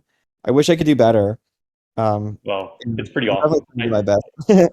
What's I like I said, I've been a user since June, and what's weird is that I'm just compelled to be on all these office hours. It's like, why do I want to set a calendar alert and be on here for 3 hours? It's just like I don't know, but I feel it's something amazing that we're all kind of in the backseat on kind of or backseat of witnessing move forward when it's almost like even yourself involved, we all don't quite know what's happening in the next year with this. Like where is this going to be? So it's a real cool ride to be on, and it just makes me motivated to want to be here and see what you're going to say each week. Thanks. Yeah. The next 6 months are going to be really wild. That's so cool. Oh I my actually God. I think the next 6 months are gonna the next 6 months might be more wild than the next 12 months. Like because like a lot of we're going from like 2-person systems to like 50-person system like 2 engineer systems to 50 engineer systems. So like we're gonna like all the duct tape's coming off and the actual science being established. I think there's like a 10x overhead that's basically being Wow. like left on the table right now on these systems. And so when all that starts to flip, that's gonna be pretty intense. I feel Wow. like what probably will happen actually is like, yeah, there's gonna be a lot of expansion for 6 months, and then like it's possible that like after 6 months we might literally like the world might like run out of computers, and then we hit like a very different type of problem. Um, Hmm. because like at that point it's almost like okay, we have a really great thing, we have 100 million people wants to use it, but like there literally aren't enough machines on Earth for that. So it becomes like you start to have like logistics will come into play at some point rather than pure like technological expansion, you know? Hmm. Will you have to start going quantum at some point? Probably not. Okay, good. Uh, but like we might end up having to do some weird things where we like dump huge amounts of money into making really weird models that can run on like strange hardware. Hmm. Like, Interesting. yeah, it's gonna be like a lot of weird things are gonna happen. I think when the world starts to run out of machines. I think the world will like. I do think the world will run out of machines though before like everybody who wants to use this can use this. You need to get some of those crypto miners and reallocate their resources. Even to MidJourney. even them, like there's not enough. Really? The numbers Wow. just don't work out. Yeah. And so like a lot of people are like, David, how do you get to 1 billion users? And I'm like, there aren't even enough computers for 10 million right now, you know? And so like it's not a problem. We don't have to make something that's for everybody, you know? Sure. Like Well, but when the world runs out of machine, like yeah, so like something weird like the next 6 months I think is going to be like raw technological expansion, and then like 6 to 16 months is almost impossible to know, because then you might be like running up against the like computational limits of the human species, and it's actually hard to know what those really are. Like there's how many computers, like I know exactly how many computers all the cloud vendors have, like roughly, but there's a big difference between how many they say they have and then how many like put a gun to their head they have, you know? right. Like I've done this. I'm like, how many do you really have? And they start to go, well, we have computers in boxes, and like there's extra ones we could buy, and then there's like ones that are being used for like a social network that aren't being fully used. Like it's like when you know when the rubber hits the road, like what are the actual computational resources of humans is like actually kind of unknown, you know? And so Well, I'm you might kind be of the one to excited. hit it. You might be the one Oh to yeah, hit the wall. it's not like it's kind of a weird thing. Like I occasionally I'll have like moth drawn to a flame things. So like little things that like I don't really like. I like the idea that like I could maybe make the world run out of computers. Like that would be cool. Like the world has like the internet hasn't run out of something for nearly 20 years. So making the internet run out of something would be fun for me Well, personally. it I could don't create even new solutions, right? well when if the internet runs out of something, then also like it completely changes like the infrastructure planning for the next few years. Right. For not for us, but like the industry, and that would be great. Um, so like Well, with that said, last time the internet ran that's out of something was bandwidth in like the year 2000. Like all the video streaming having happened, and then we all ran out of bandwidth. They laid down so much fiber optic that nobody needed anymore for 15 years. wow. I And mean, so we I need haven't like even I haven't 1,000 even gone there in my head to even think yeah, about that. basically we need like 1,000x more computation in the cloud to actually give like everyone in the world the proper form of this technology that they want. Wow. So basically making the cloud 1,000x larger is like is a thing that like something major has to happen to trigger that. And so yeah, basically sometime in the next 16 months we probably hit that. Like we hit a triggering point for that where everyone's like, oh shit, does everybody, you know, like what is that? Like right now the you know the world couldn't make 1,000x more. But what they might do is they might jump up. There might be like a 10x expansion, and another 10x expansion, then a 20x, like some weird stuff. Like not really clear what happens. So um, that's basically the biggest unknown past the initial technology expansion. Because like, well, yeah, once the initial technology and product expansion is there, like I'm pretty convinced that everybody here right now, if they could, they'd use 1,000 times more compute. Like if it was affordable. So the question is not how to like. The question isn't like how do I help everybody run a existing version of our stuff on their laptop.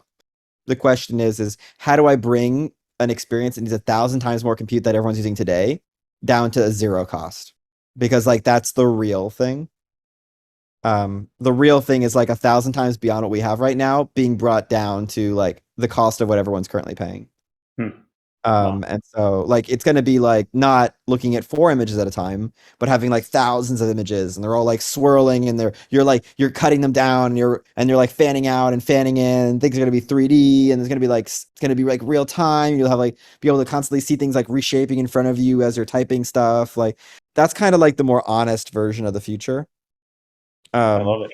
AI and like video. I can't wait. yeah, like the honest version isn't like I'm gonna make one picture at a time on my laptop. That's like it's just not real. That's not what it's going to be. It's going to be nuts. And Well, back in the day, maybe 20 something years ago, I think it was Francis Ford Coppola that said, you know, people will eventually be making movies with camcorders. It was camcorders at the time, and that pretty much has happened. You know, you can pretty much shoot a movie on your phone, and I guess you know maybe that's what we're gonna be making movies with AI. Who knows? We might not even need cameras and yes, locations anymore and actors. and what it'll But probably look like is like over the next 6 years, we're gonna move to the point where like everybody has that capability to do like basically anything for very cheap. But then it might be another 3 or 4 years after that until that level of power is actually like running on your phone or laptop or something. Right. Well, based But like, on the idea is, like in 8 or 9 years, you'd be able to have like an Xbox or the giant AI processor, and all the games are dreams. Like, you know, but like that level of like, okay, you can do anything and it can be locally on your hardware. That's like several years beyond when it is easy to do in the cloud. And right now, like video would be like is so much more compute than images. And like in and trying to get things real time and trying to get like thousands of images being made instead of one image being made at a time. Like there's basically we have a factor of 1,000 to go before I think it starts to make sense to trying to make it cheaper. Like we want to make the experience go up a factor of 1,000 and then make it cheaper. We don't want to make it cheaper and never get to the 1,000x experience. The 1,000 experience is to me the most exciting thing. Like I've actually been able to like this is like me like they're like yeah like me and a lot of the other AI people at this point, like when we're tuning the systems, like we're basically using a version that's like $500 an hour, you know, like we're like everyone else is using the $30 a month plan, but we use the $500 an hour plan basically in order to tune the system, because like it's the only way we can actually tune it. Like we need to look through thousands of images really fast, and like that experience is like so much more transcendent than what we can currently do for as a consumer. It's like very clear that like that's the goal. The goal is to like bring that $500 an hour plan to be like a $30 a month plan, you know? That'd be cool to see a little bird's eye video of you guys iterating through this stuff with that plan. Yeah, I mean, Let's see basically what what's it is, it's like where it like to give you some sense, like I mean it's kind of boring on some levels. Like we don't have the better user interface for it yet, but like the main thing that we do right now is we sit in Discord channels and we like tweak like 1,000 things, and every time we tweak something, we generate like 500 images. And so you just see huge grids of like hundreds of images with hundreds of different prompts, and like many different settings. And we're sort of just sweeping through different settings and hundreds of images, and we're just going really quickly through it. Wow. And then our whole screen is just like grids of images, and then we're like flipping back and forth, A, B, A, B, A, B, A, B, like which is better. And then we're talking about it. And so basically, in order to like churn out hundreds of images simultaneously, we have like hundreds of the largest GPUs running at the same time, just to like power a couple people basically trying to tune it. And I've done more than that. Like I've done more than that where like I set out like a big permutation. Like I want every combination of this with every combination of that. Now just give me 1,000 images a minute, and I just let it churn. That's also really fun. Like that's like, but that involves like thousands of machines. And so, but then you can almost like build out a whole universe really fast. Wow. And that's just super cool. Well, And I want to make some space for some other people to get up here. So I'm going to ask a couple of questions that have been burning. Go ahead. You've alluded to this on some past calls, and being a photographer, I loved the first test version you did for 24 hours that freaked you out with regard to the realism. And so I'll touch that again, but I want to first say, is there a way, I think this is what you've alluded to in the past, but is there a way to start to trigger our prompt for more photographic or compositional control, like depth of field, where we want the subject in the frame, foreground, background, imagery, or subject matter, photographic terms, which, AI can probably, download a ton of EXIF data from photos to learn what does a 50 millimeter lens look like, what is a 200 millimeter. So speaking photographically, but it also makes, perfect sense. It crosses over to digital imagery or like illustrations as well.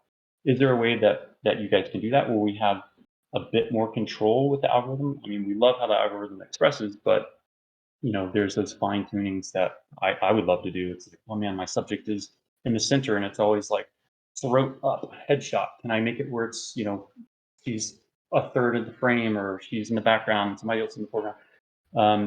Is that in the makings where we can give more photographic level compositional prompts to the AI? Yeah, we're gonna try to make a lot more control, but we're still trying to figure out exactly how it's going to work. We've been thinking about doing like anchors where you can like say, I want the composition of this and the character of this and the colors of this and the styles of this. Hmm. We've thought about trying to do ones where you could like give it sort of sequential instructions. Sequential instructions probably is a long-term thing, but it's hard because like it will misunderstand you a lot and it doesn't feel good. So there's no way to just say, okay, we want the, because you can do it with aspect ratio, you can do it with certain things, but there's no way to just say, basically depth of field is a 2.8 aperture, or the lens is a 200 millimeter lens, so that's the actual I mean, look that you get. that'll definitely get better over time. We've thought about ways of making that better. Have you tried doing it already? Like it does it a little bit already. I have, yeah, it does a little, but it's hard to get that kind of non-portrait look, that kind of headshot look. It's really difficult, centered headshot when you're talking about human subjects. But based on that realism that kind of freaked you out a little bit, you had said in the last call or two that you had started to roll it back to a degree that you felt comfortable, where it kind of looked, if you looked closely enough, it looked like it was digital versus real. And I'm curious as to what those aspects were. What I'm seeing now are the eyes are kind of back where they were before that release of the first test, where they're kind of morphed. And then I'm seeing a lot of like pixelated, fine, sharp details in the faces that kind of look like grain in a way. And I'm wondering if those are two of the things that you kind of intentionally left in to more digitize like the photographic look. And is there a way we can kind of get those eyes back to normal? Because that's kind of like, the eyes are the window to the soul thing. When you're looking at an image of someone, that's really what draws you in. But I find that's the one thing when I make an image that I'm like, oh, if only the eyes were there, it would be amazing. We didn't specifically nuke eyeballs or anything. But I haven't really looked at that. I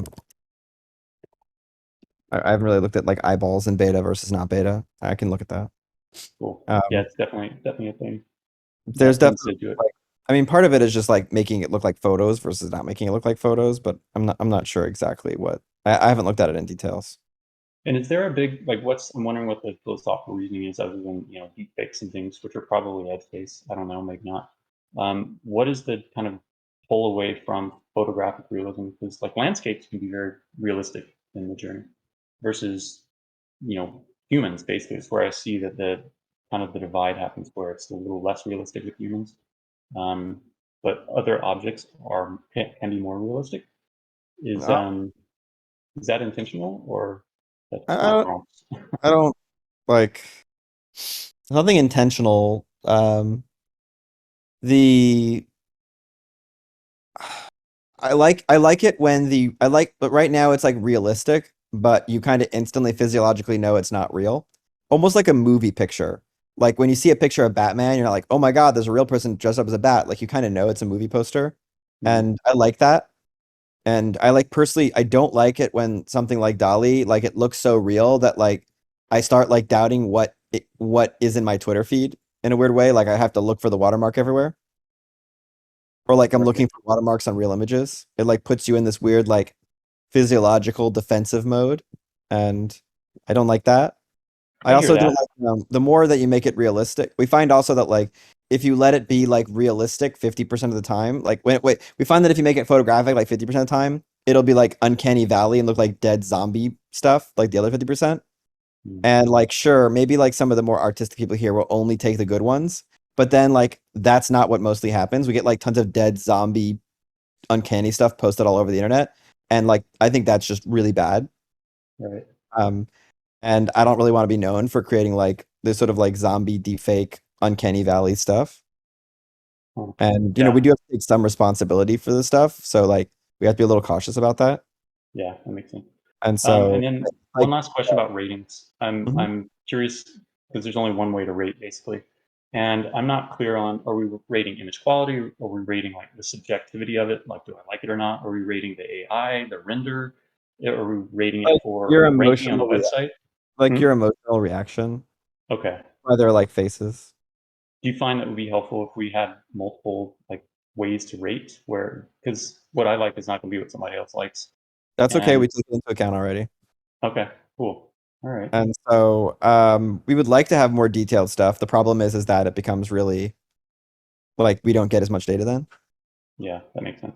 And so we kind of have to balance like the amount of data versus the detail of the data. We are going to do new things, but honestly, we'll probably do it through like other services like Mechanical Turk or CAPTCHAs, just because like every time we put something on MidJourney, we have to make sure it's like a really nice experience and we can't like do a quick test.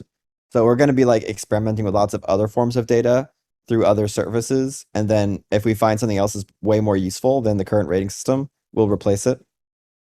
Do you ever look at metrics on the AI itself, like how it's doing in a sense of let's say when I'm really getting stuff I want, I'm obviously doing more scales versus just retries or rerolls or anything else. So when I have a higher, when I have a higher percentage of upscales, obviously it's getting me more what I want. So that would denote that it's doing better for me at that time. Do you guys ever look at metrics on the AI itself and say, wow, we're getting so many more upscales, something must be right, versus wow, we're getting so many more rerolls, something's not right? Unfortunately, we try, but it turns out people upscale like weird and terrible stuff as much as they upscale good stuff. Okay. This would be like, oh my god, what the fuck is that? I want to get closer to that. It like definitely upscales definitely don't mean it's good. I wish it did. So we don't use upscale information for our stuff. The ratings are more useful, to be honest. Possible we could use variations, but it's kind of a pain. Like, so probably what we're gonna do is we're gonna come out with like a much more sophisticated rating system at some point, and that will power like the free tier. You know, like we'll be willing to let like I don't know a bunch of people use it for free, but they'll be like kind of more work. Got it. And I mean, it's not for people who like are trying to be cheap. It's for people who like literally couldn't pay for it. Yeah. All right, I'll make room for casters, but I'll give you one more idea, or one idea is to have an app, an MJ app, a MidJourney app that you can use your phone, the camera as a prompt, and just basically point it at what you want, and then that becomes your image prompt, quick image prompt, or it just renders based straight on the image prompt with your camera on your phone. I think that could be really cool. Gets more creative than just looking at the web for images. It's kind of like, oh, I'm out in nature. What's cool? Let me point it at this flower that I see in my immediate vicinity and see what MidJourney thinks of it. Yeah, we will do something on mobile at some point. It'll definitely be interesting to try using the camera. I have no idea of what that looks like yet. In general, actually, like we actually haven't like the test and test P don't support image prompts right now. So like in general, I'm really curious what it's like when we have that type of algorithm that does image prompts again. I think it's going to be really cool. Well, hey man, thanks again for what you're doing and how you're doing it. More importantly, it's really awesome to watch and witness. And I'm looking forward to see what 2023 brings for MidJourney. Thanks again. Gonna be cool. All right, awesome. See you. Yo.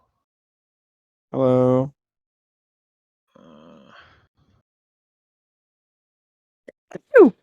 Yo, here it is. Hello. Hey. Sorry. Yes, I have an idea for you or anyone that have the power or connection. It is what about taking MidJourney to a gallery or something like that and show it off and let people come and see it and try it out, and maybe invite people that's good with words and describe things and something like that. Yeah, we're definitely thinking about something like that. We're kind of looking into we're doing like an investigation and stuff like that right now. I don't know what it's going to look like, but I do hope we do something. Yeah. That will be, I would say that would be pretty cool to try that. And if there's someone that do it, they can maybe invite you, as you can come over internet and talk about it if you want, of course. If the other don't want. We're definitely we're gonna do some events and things like that. I just don't know exactly when and what. No. It's kind of I think there's gonna be a lot next year. I don't know what we're gonna do this year. Yeah. Okay, cool. And it kind of, for me, it will kind of be fun for when I talk with artists for some year ago, and they talk about artists here to provocate people and shake people and get people to see things from different angle. And then it would be fun to come with that, and that will probably provocate some artists. So that would be fun. I have one more thing, little small fun. I will say for sure the biggest problem with MidJourney, at least for me, that is there's so many amazing images, like pictures. So yeah, that's a problem for me. I'm too busy to watch other people's pictures in a play around with it. So Yeah, I agree. It's a really unique problem. Like there's like more pictures than eyeballs. yeah. Did you have a Like number before that is was it Tinder make and Wonder Watch, or what did you say? I think like right now the people who do ratings, like we're only rating I think like 10% of the images right now. So Yeah. like that means that like most of the image like that means like 9 out of 10 images are never seen by another person. Yeah. And you mean probably someone that see it, but rate it does only 10%, or what? Yeah. And this is Yeah. one of the reasons why we also like made things public was that we were finding that like at one point we were trying to make it like where people had to kind of like say they wanted to post it in order for people to see it. We found that like most of the beautiful images people just like made it and then they like moved on and they weren't trying to be secret. They were just like they just didn't care. Like they don't really care. But then they love seeing other people's images. So the idea is like most of the beautiful things people are making, they wouldn't show, not because they just don't think about it, it's just for themselves, but then they like to see the other stuff that people aren't showing. So there's kind of like this sharing problem. So we kind of have to, push it to be more shared. But then like we also have to try to figure out a way to actually find all the good stuff. And we are missing most of the good stuff, I think. Still. Yes, that's for And so sure. trying to figure out a way to like that's one of the big things we want to make the website better at is we want to try to make the website actually capable of like keeping up with all the good stuff. Yeah. That's that was it, and thanks. Yeah. Bye. Thank you.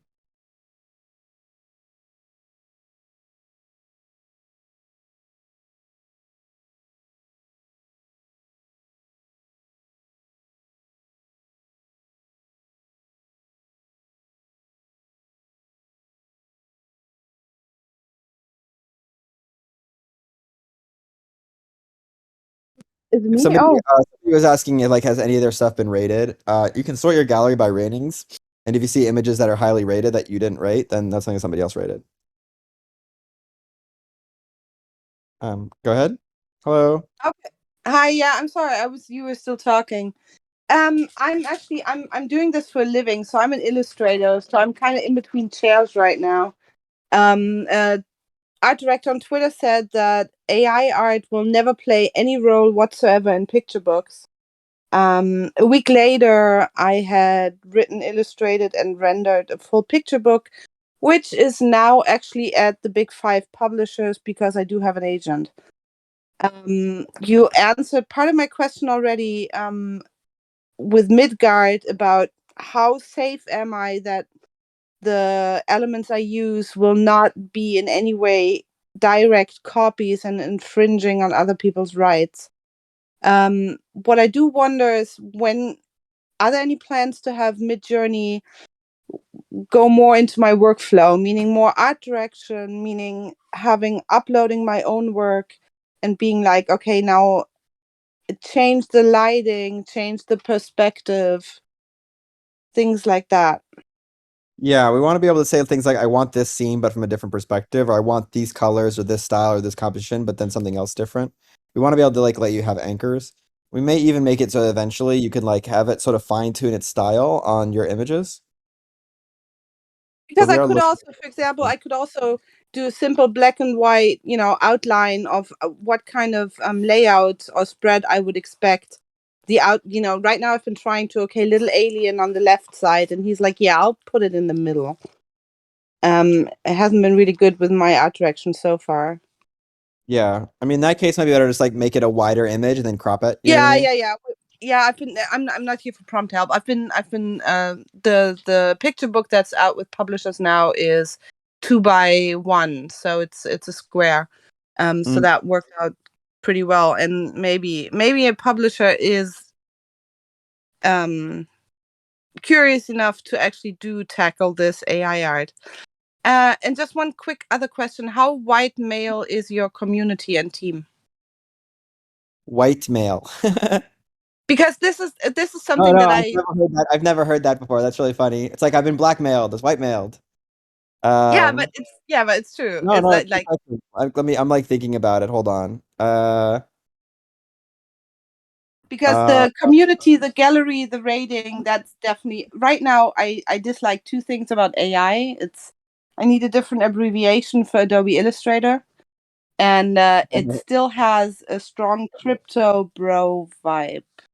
we don't have any It's crypto very, people. We don't have any crypto people on the team. no, but the community is still it's very male. It's very that also influences the direction the rating goes and what shows in the gallery, etc. It does show. Yeah. I so let's see. I like we do have women on the team. We have people who are not white on the team. Um, yeah, I don't know, maybe like 50-50, like probably like 50% white male, I guess. Do So you that's know? like ideal, Do but you know for the community? Do you know the gender? um, yeah, I think it's like 30% women right now, which is not ideal. But I think that because it's on Discord, like that's part of it, right? So like I'd really want to make it like I don't know if you were here a few weeks ago, but we did like a women panel with like 12 women, and we were trying to just ask like how do we make this better for, all genders. I didn't know how to find the office hours back then. Oh, it's okay. I'm just saying like it's definitely something that we want to like we've like significantly desexualized the platform over the past few weeks just specifically to make people feel more like I was really uncomfortable with it personally, and so it's definitely getting like a lot better all the time. It Uh is. and so the question, like if you have any ideas for how we can make it even better, I'm definitely like want to hear thoughts because we do want it to be like 50% of humans are female, 50% of the community should be female, right? Yeah, and like one thing I would say is that MidJourney is incredibly age diverse, and Yes. I think that that is really unique and is something that um, is underappreciated. Like there are as many people under the age of 18 as over 45 right now in the community, which is crazy considering it's on Discord. Yeah, to be honest, I actually said because I'm 47 and this might be the last technology I can easily learn and incorporate in the work. So I'm Yeah, excited. I definitely think that like age diversity is like an underappreciated form of diversity that like a lot of places, you know, mess up. Yeah, it's exciting, but like I'm surrounded by artists like RJ Palmer who completely hate on anything AI. So I'm being attacked a bit occasionally, but I think it's you can't stop the tide. It's there, so you might as well figure out how to use it. Yeah, I mean, I usually like it's like I mean, there aren't a lot of people who can like write images, right? Like if there's reading and writing, if that's the thing, there aren't a lot of people who can like write images right now. But like letting Yeah. everybody write doesn't mean that there are less writers. It means there'll be more writers, you know? And so I think it's strictly good, but it is But change. It is you're killing there's some illustration aspects like editorial illustration. I think MidJourney is going to kill 80% of that because news outlets want something fast and they just need MidJourney and a skilled designer to pull it together. we haven't seen that yet as much, but I do think that my personal belief on how it affects the industry is that like as a business, if you have access tool, there's two ways you can approach it. One is you can say, I'm gonna try to make something that's lower cost, that's like similar quality, right?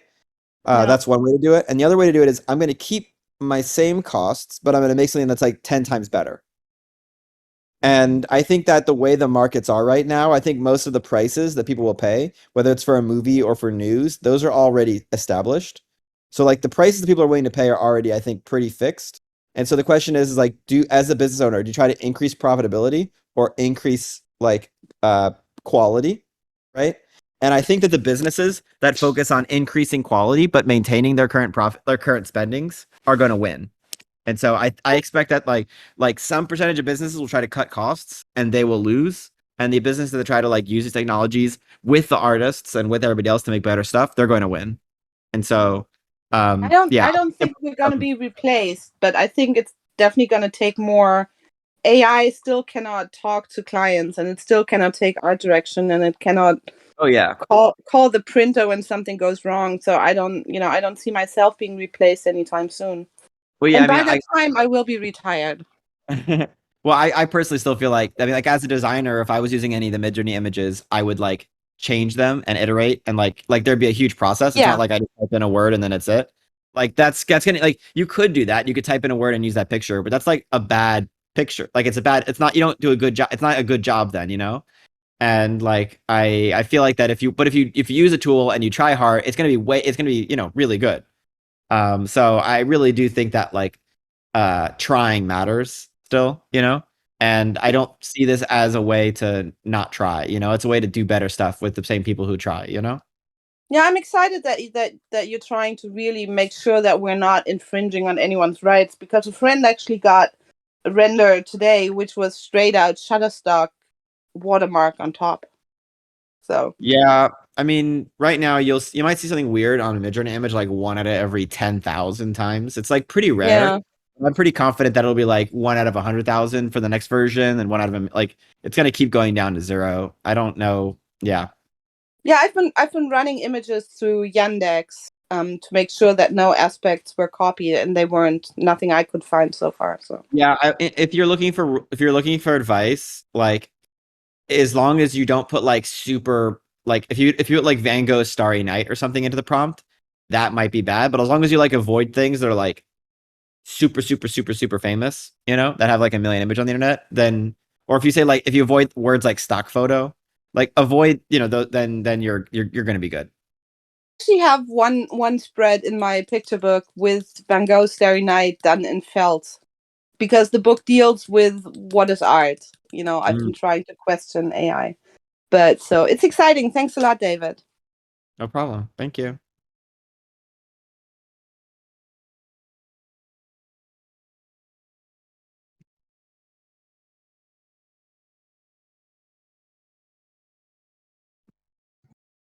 All right, Exquisite Whimsy, you're up. If you're talking, we cannot hear you. No, I'm here. Thank you. So, and just so you know, I'm very new. I only discovered this like last week. I've only been using it for about a week now. But has there been any thought to allow, like, for instance, quotation marks to put things together? So, for instance, if I wanted a red city with blue, and like a blue dragon, something like that, putting in those words, I might not get it in the right order. So is there any thoughts for that, for giving the AI a little bit more direction in what we're asking for?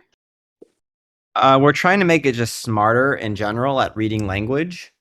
But I like your idea of putting things in quotes to like distinguish grouping like that. That's a cool idea. We haven't thought of that before. Awesome. Well, thanks for letting me ask. It was a super simple question, Of and course. I absolutely love this so much. Just want to say that. Welcome to the community. Yeah, some people in the chat are also saying that if you're ever looking for help on things, there's this like prompt craft and prompt talk channels, and people love to help each other, like try to figure out how to, like, if something is weird and they can't figure out how to do it, people like, there are people who love to help other people do that. So you might even find some help there. Awesome. All right. Thank you. Thanks.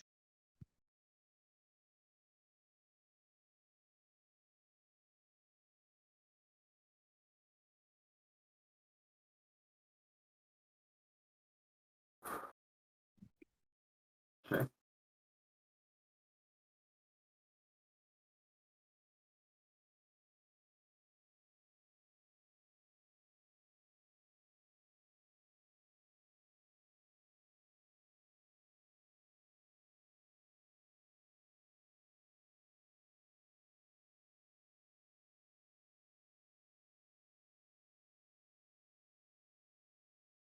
It's a 9.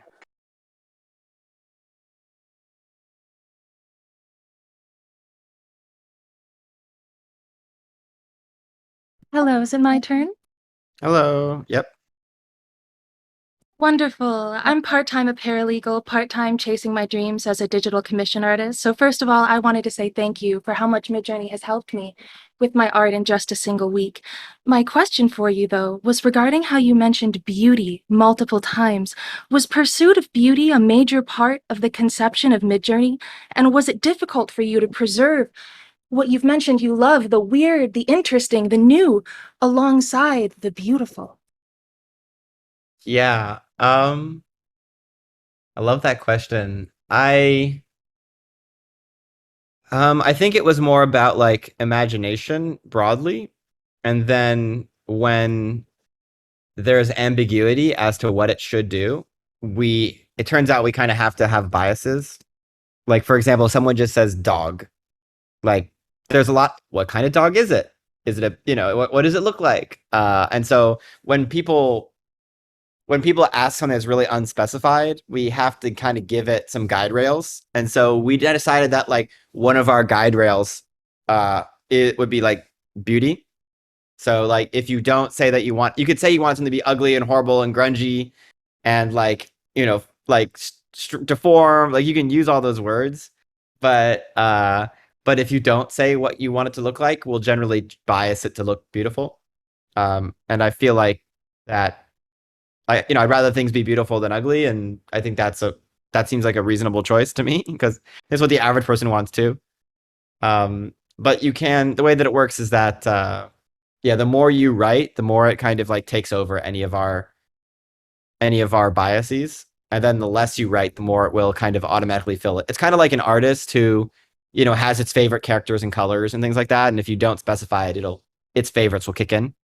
But if you tell an artist that has favorites, like loves using red and blue, but they tell them that you have to be black and white, it'll do it black and white, So, yeah. And then there's been a lot of really interesting elements of like trying to use the data from the users to actually kind of start to do like quantitative aesthetic theory, like what exactly is more beautiful, like what does it mean, how much is like actually subjective versus objective. And I think there's a lot more the art world, it seems really interesting where, I mean, it was once more about this like pursuit of objective beauty. And then at some point it definitely has moved away from that. And I, but I do think that there is a real element of that exists. Like is that the flowers try to be beautiful for the bees, but for some reason people also find flowers beautiful. And I think that's kind of profound. Like there's very little shared between humans and bees, but somehow there's like a shared aesthetic. And I don't mean it in terms of like some weird absolute spiritual sense, but like at least from a quantitative mathematical sense, there's like certain things that, people generically find pretty. And yeah, I don't know. And remember, like, I love that there's like this artistic angle, which is like, you should try to make people feel bad sometimes, and and emotions should be all varied and everything. But like remembering again that like there's a random person on here and they're typing Maltese dog in heaven, and they didn't specify an art style. They don't really know what they want, but then giving them a beautiful picture of that dog in heaven is just the right thing to do. And I think keeping that kind of down to earth in mind is important too. That's incredibly fascinating. And also to lean towards the beautiful is definitely the safer choice, of course, with you all considering corporations and all that.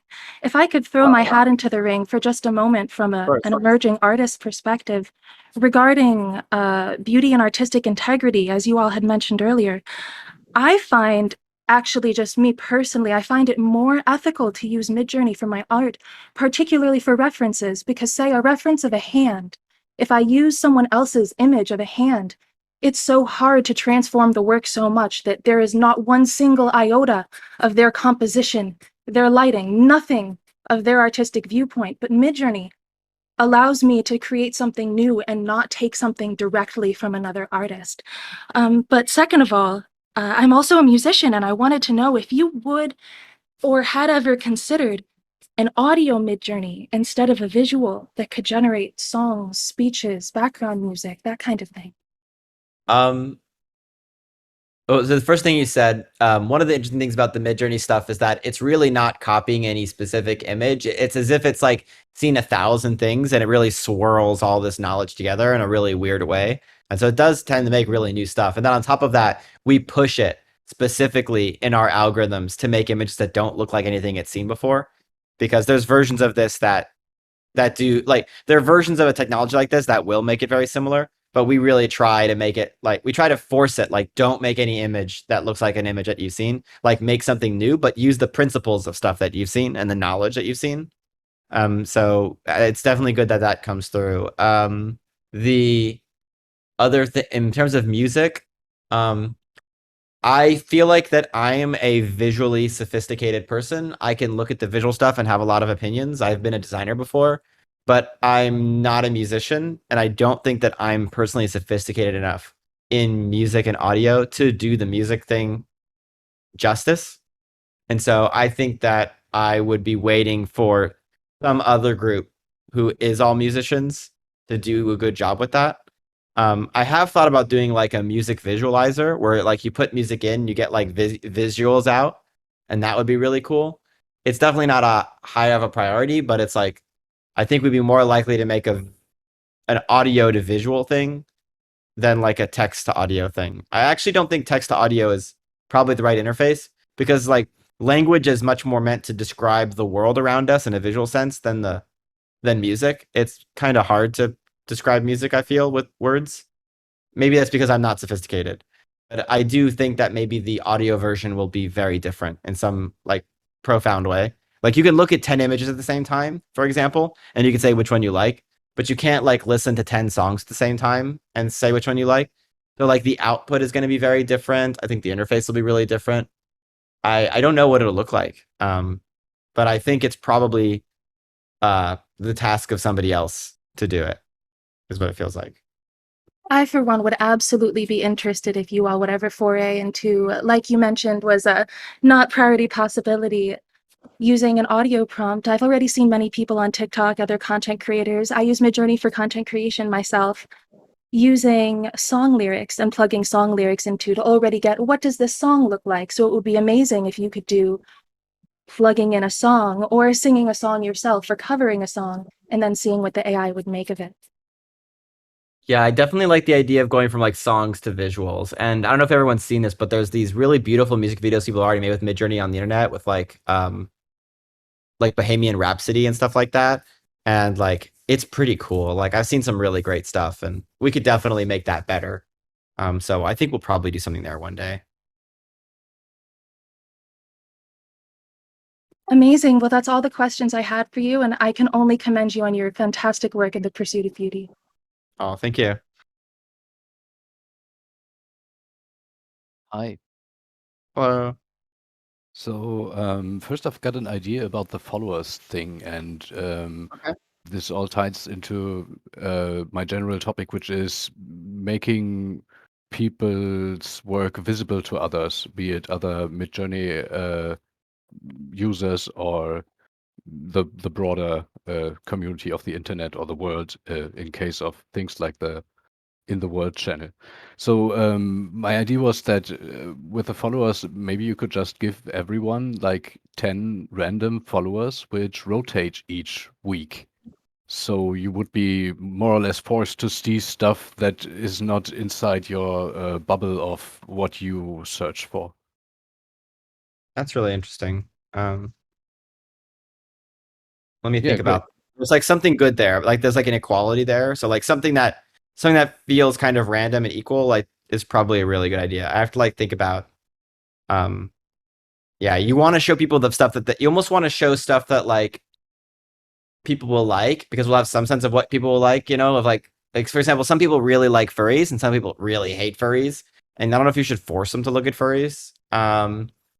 But people might like cats or something. And then if there's another really beautiful cat thing going on, like showing them that could be cool. So there's definitely something there about like kind of random followers, random following. I don't know, something about that. There's something in that direction that's good. Yeah, glad that you like it. So the next thing is like a feature request, or maybe you're even already working on it. You mentioned the web features that are coming, but not you didn't really go into specifics. But something that would be very, very useful for me and maybe other people, I can tell, would be if you could tag your own images, because sometimes I generate something and then something else with an entirely different prompt, and both images fit into a category which I would later want to search for. So if I could give them like custom tags and not only search for prompts, that would be extremely useful just to organize the stunning amount of images that you can generate with this thing. Yeah, we're gonna add. Our current plan is to add like collections, and so collections are kind of like tags, and you can throw them into collections, and an image can be mobile collections. It's kind of our current plan. I do like tags a bit more than collections, but I think a lot of people like collections more than tags.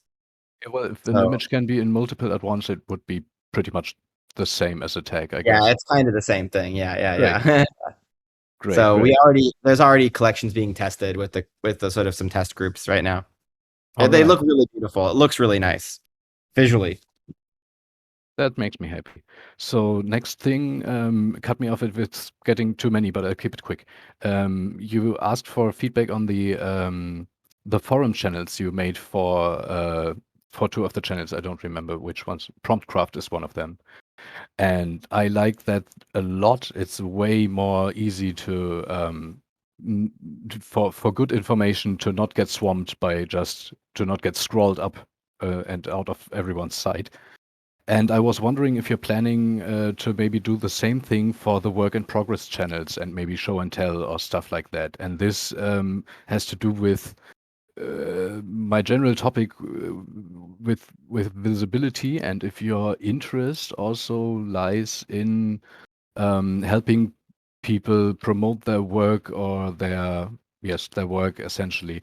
And by that I don't mean stuff like 1,000 stock images, but more like people using the MidJourney's output to make something more, to add to it, and use it to make something that is unquestionably human art because it has a more human element. Yeah, I can't tell if like we have the image jams forum where people can post images and themes. I'm not sure if like I guess we could do one for show it like a general like I've been kind of we could let people like have more of a show and tell forum. I was like a little anxious about like I don't want to create a space where somebody like posts something and somebody else is like I don't like that, and then it like sort of sits under their post, and like this like I was a little worried about moderating like comments, like people comment, you know what I mean? But I understand, but as someone who makes videos out of this, it's Mhm. really hard to get seen. Yeah. And I was just wondering if I don't know if I'm on my own with that, or if something down the line, if Discord might become more of a or the web interface become more of a platform for creators to show more than just raw output. Yeah. We haven't thought about that, but I think that's a good goal. Yeah, because and this is my final topic. You talked about helping people, and it was touched on the stock photo thing, and I don't know how present this is in your mind, but you are creating possible careers for a lot of people who maybe didn't have any or not as easy an opportunity before. I recently talked to someone from South Africa who can't afford the service, but who used the free trial. And I mean, if I'm guessing, he probably made a few more accounts until he had gotten done what was his goal with the software. But I don't really know where I'm going with this. I just think it's interesting to keep in mind that there might be someone who doesn't have $30 a month, but he does have a smartphone, and this might be really life changing for some people. I'm not as strong as an example as that one, but I'm also desperately trying to turn something creative I could maybe do into a career, and MidJourney looks like it might be the key to that right now. Yeah, I mean, I think that's kind of hoping what we can do with the free tiers eventually is that like we won't be able to support like the way it's going to work with the free tiers is that like if people kind of help us label things, it like creates enough value for the community that it makes sense for us to like basically dump some of the like basically like way that we see is when we make money, we sort of see that as like like an obligation to figure out how to spend it to help the community back. And there's a certain amount that it makes sense to spend like back on collecting better data, because the data actually does help improve the algorithms a lot. And so we think we can support a certain number of people for free if they're helping us with the data, but not an infinite number because it does like it costs money and we're not selling the data to like other companies, you know? So we can only sort of subsidize to the extent that it's like directly helping everybody else, you know? And so probably what that means is that like the people who have free accounts will have to like it won't be like really easy. Like you'll have to be like it'll involve some work. So the people who get the free accounts probably be people who are like who care, you know, who care the most. And so it'll probably be people who like, you know, can't afford it, you know? Because if you could afford $10 a month, $30 a month, you wouldn't really want to do the work, I think. But yeah, we're trying to figure out some way to have like a free tier that's like secure enough and that's hard enough that like anybody who needs it, but who can't afford it can like absolutely get it pretty easily, you know? That would be so great because $10 a month is in some parts of the world it's just too much for something like this. And at the same time, I would think it would be so great if it was available in some form to everyone who maybe puts in some work. Would be great. Yeah.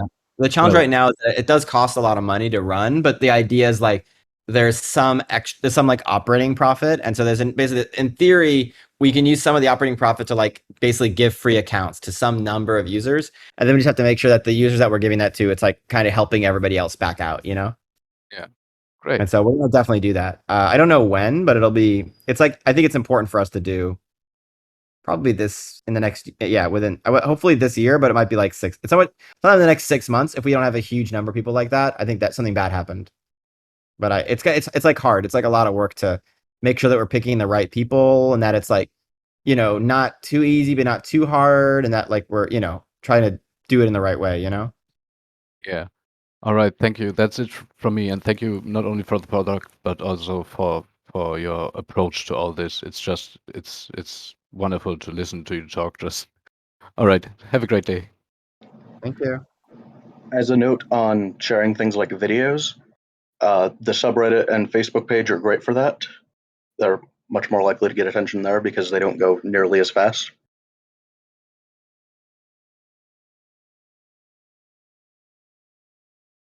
Great. Hey there. Hey, am I up? Yep. Hello. Hey, David. Hey, folks. That was just incidentally, that was a fascinating conversation you had with Tara at the end there about the affordability of things. As a South African, I can see its application. So that's a really good idea if you can have that free tier work out in some capacity. So it was wonderfully brought up. Anyway, David, thanks for taking the time to chat. My name's Craig. I'm a writer and a PhD candidate. Potentially at the University of Pretoria in South Africa. And I wanted to ask you quickly if there might be any other applications for MidJourney. So I'm not an artist myself, or a visual artist, but certainly a textual artist. If MidJourney might have any sort of textual application in terms of novelization, story formation, that sort of thing. Wait, are you asking whether MidJourney will help people make images for stories, or if it'll help them actually come up with the stories? Oh, right. So a bit of how Ginger prefaced it earlier, to come up with a fully AI-generated story in some capacity. So the idea that I was potentially trying to figure out with my PhD, I came across MidJourney through the BBC and various other sites, and I thought it would be a fascinating experience. I know it's based around art at the moment, but if you had any ideas of trying to create a full-on novel from that, being able to plug your algorithms into sort of the science fiction history that we as humans have created, and trying to generate something novel from that with the guidance of a writer or something in that capacity. Probably not. Okay. Because I think we're really focused on like expanding the imaginative powers of people, and so like we really want to help people tell like their own stories much more than we want them to. We want to make AIs make stories for people, you know, even though it is interesting.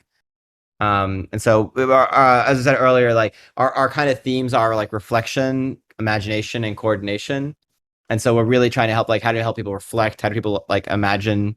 And how do we like help them coordinate? And so I think there's a lot of things that don't fall into that, and they're cool and interesting. But like I think there's a bunch of AI writing applications. I forget what like Jarvis or Novel AI or things like that. And we'll probably let them do that. Okay.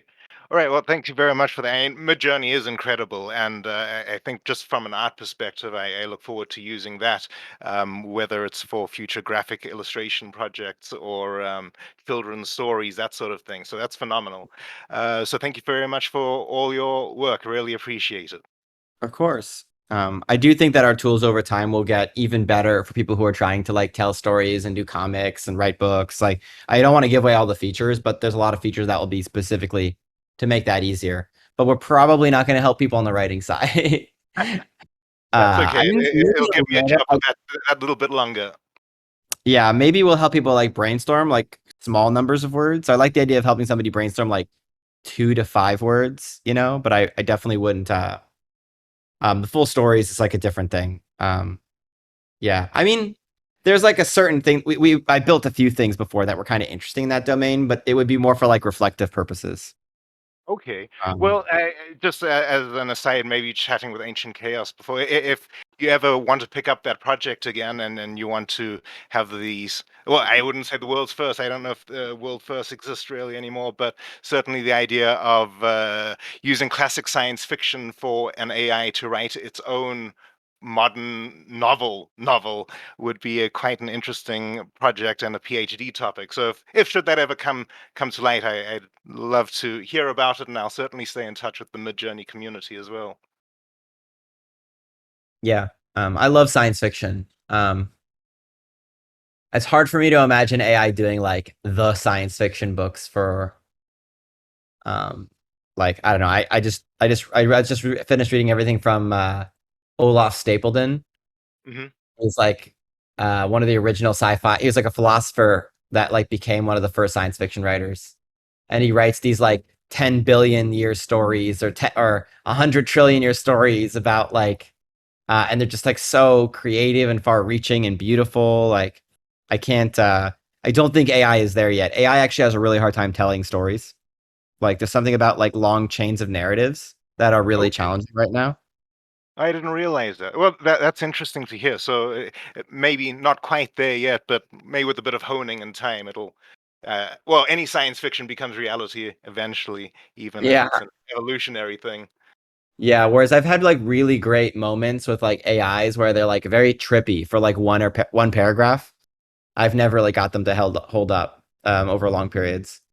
Okay. Yeah, I All think right. Well, I like yeah. So GPT-3 I think is actually still a huge like missed opportunity. There's a bunch of really incredible things that uh there's a lot of really incredible things that never really got out from there. okay. All right. Well, that's interesting to hear. And then just a quick follow-up question then from since you are an AI creator and a designer, do you think it would potentially be possible? Let's say you can have an AI generate a basic story, or at least a paragraph or a chapter. Would it be possible then, once that chapter or paragraph is generated, to feed that back into the AI for it to try and retain the structures from that generation to take it forward onto further narrative arcs that have some degree of consistency? Just as a from a design perspective of an AI, do you think that that is a possibility? Yeah, basically what AI does is it like drifts over time. And so it keeps drifting and changing more and more details till eventually it's like not related at all. So it has a really hard time like creating like long-term coherency. Right. Um, that's sort of the challenge in AI is like giving it sort of like these long-term coherent memories and like narrative arc building. There are some experimental things, but it's like it's definitely early. Okay. Right. So generally, it's based upon the drift and the mutation until you kind of get the final product that you want, as opposed to sort of a recursive learning. Is that kind of the state of things at the moment? Yeah, and I think something that like AI has a hard time doing that people do is like when a person writes, they don't just like write the whole story in one shot. They like Mhm. write different parts and they fill things in and they go back over and they revise. And there hasn't really been a good AI system yet that can kind of do that editorial iterative process. Okay. And that's sort of just an open problem right now. But Okay. I have some wonderful GPT-3 stories that I loved. I've had some really wonderful.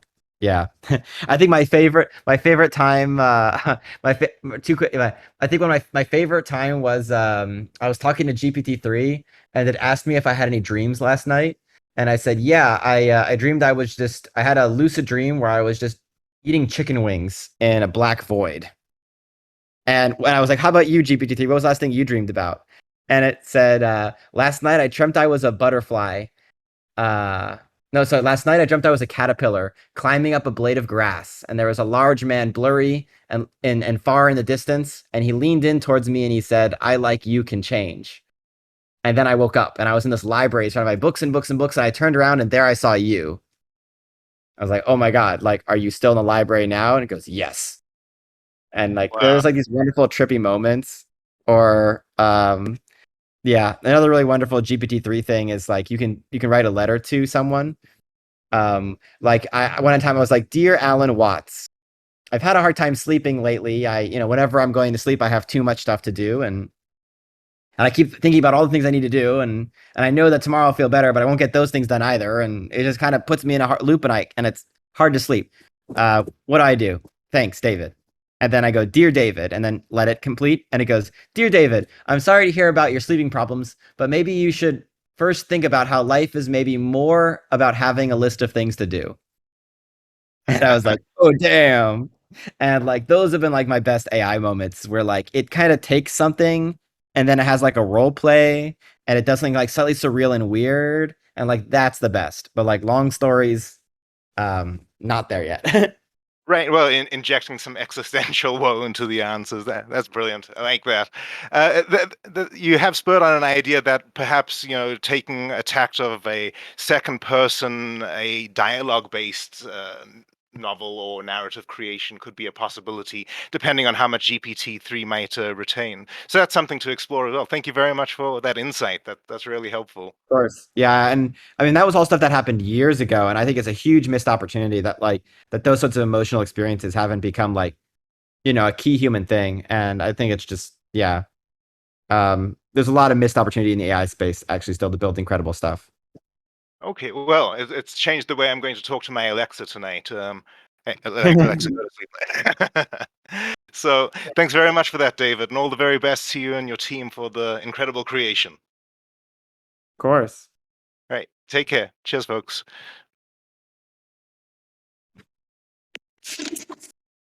Hi, David.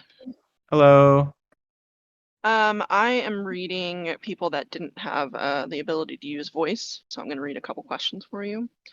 But first, I have two compliments. One of them is thank you for letting us opt out from the daily theme pings. That's from Karistina. And then I have, let's see, Caspers, who I guess talked before, and they said they were super nervous, but they love MidJourney. Thank you. They were Okay. nervous. Yeah, they Oh. said they were nervous in their little question thing. Aw. Okay, Don't be nervous. so All people. David can't bite you from across the screen. You're fine. The I have no first teeth. question I have for you. We'll get you some AI generated teeth, This is from. The question is, will you train MidJourney to recognize color hex codes or Pantone numbers in the future? It'd be nice to specify lavender without just getting flowers. Yes, we will. It's right now we're mostly focusing on models, but in the future we're going to focus more on data and controllability. And so right now our goal is to like get the new base model working, that will be kind of the foundation of like a lot of our new features. And then once we have that, we're going to work on lots of features like colors and hex codes and Pantones and transparency and things like that. Very cool. The next question I have for you is from Kufu, and it is, how is MidJourney going to work in the future with so many new people being able to join the server, and the fact that the server is kind of like limitless now that we have so many users on it? Is the bot going to end up going slower or having a slower queue, and is relax mode or fast mode going to be affected? So relax mode is basically like spare capacity that is increased by having more users. So relax mode should not go slower if there are more users. In general, the service shouldn't go slower ever. Like we're trying to always have extra computers. It's possible in like 12 months the world will run out and then there'll be something weird will happen. But our goal is to kind of make sure there's always enough computers. There have been days where we run out for like 3 to 5 hours, and then what usually happens is we get more so that it doesn't happen again. And then it's not an issue. And so lately, it's been pretty good. Yeah, nobody really knows where the computers are, but I could say that I think there's like 8 to 12 different like places on Earth that the computers are at this point. Like the computers that generate the images are spread across the entire like surface of the Earth now, as we like try to grab every computer we can, basically, to make sure that there's always reliable service. So like even if like a giant data center goes down, it like redistributes across like 8 other data centers. So it's pretty cool. Okay, and then I guess I'll elaborate a little bit on this one. With the amount of new people joining the server, is there going to be a limit to how many people are in, or to how many people can subscribe? No, I mean, we're going to take the server to at least 5 million people. Right now we're at 2.4. I don't know if there's going to be a limit between 5 and 10. Like at some point it'll be questions of like, what is Discord like physically capable of doing? And even Discord doesn't really know. We're in like new grounds. There has never been a server this large. No one knows, actually. So we're all exploring this together. But certainly like paid users take priority over free trial users. So like there'd be a universe where we create like a free trial server and a member server. And if there was, then this would be the member server. But I think our goal is to kind of just have one server to the extent that we can. And just keep making it bigger and having like more space on the internet, that if the server doesn't have enough space for you, you can like make your own server or spend more time on the website, or have a lot of options. Okay, thanks for answering. Mhm.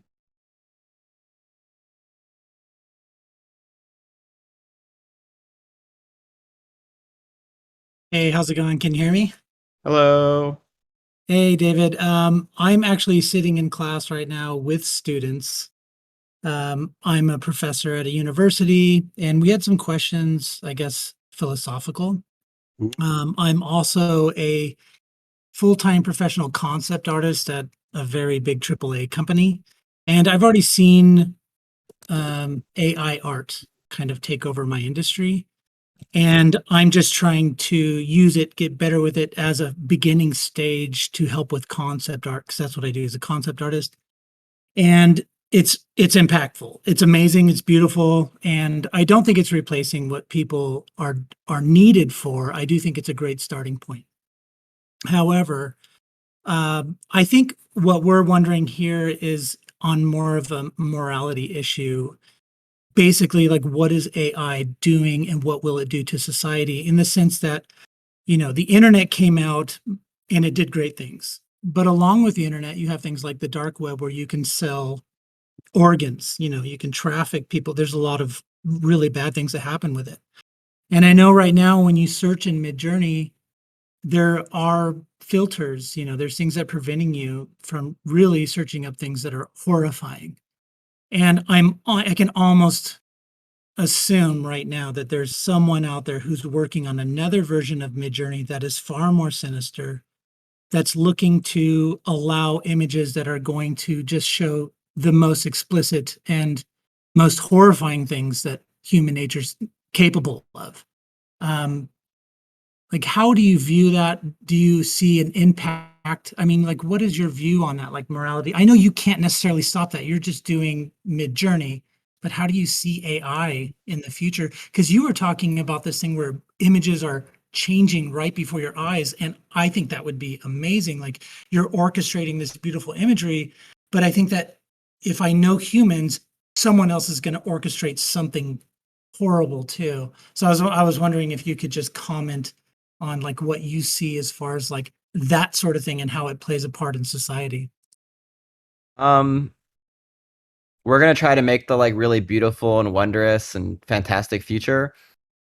I think I feel pretty like I think that um I have this belief that creators imbue their values into the things they create, whether they know it or not, and that those things that they make have a way of spreading those values even without them being around.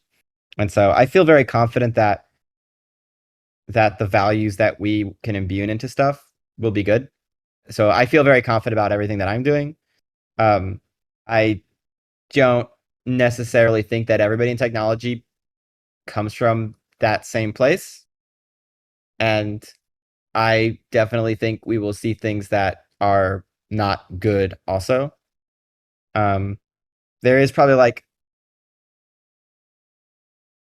I mean, luckily images can't kill people, right? So there's like a limit. I don't know. I mean, it's in general, there's like never as much funding for people who want to do bad things as people who want to do good things. So like, you know, people say porn is a big industry, but porn isn't such a big industry that like Apple ships it on their phones, you know? So like in general, things that are not as good just don't have as much funding and smart people and passionate people behind them. So like over time, a lot of those things should just be way behind. That said, like there will be some of it. I mean, certainly you could legislate some of it. Like for example, like if child porn is illegal, like and for example in the United States, like fake child porn is still illegal. Like a photo, like a picture of child porn, that like a drawing of child porn is still illegal in America, whereas in Japan it's not. Like different countries have different rules.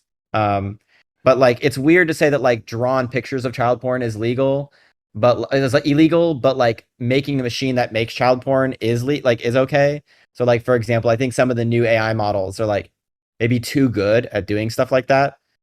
Because like they can just blend anything. Like they can make any kind of porn. They can make porn of like if you put porn in the data set, it can blend porn like with any celebrity or any age demographic. It's just like saying cyberpunk dog. It's like the same thing. And so like, you know, throwing stuff like that out there, like I think in a strictly legal sense, it probably shouldn't be okay. It hasn't really been defined in law yet. So like there's certain areas that like in the spirit, there are certain things that certainly feel outside of the spirit of the law that probably should be legislated, but have not been legislated yet. And one thing that's important to know is that like law takes like 2 decades to catch up with technology a lot of the time.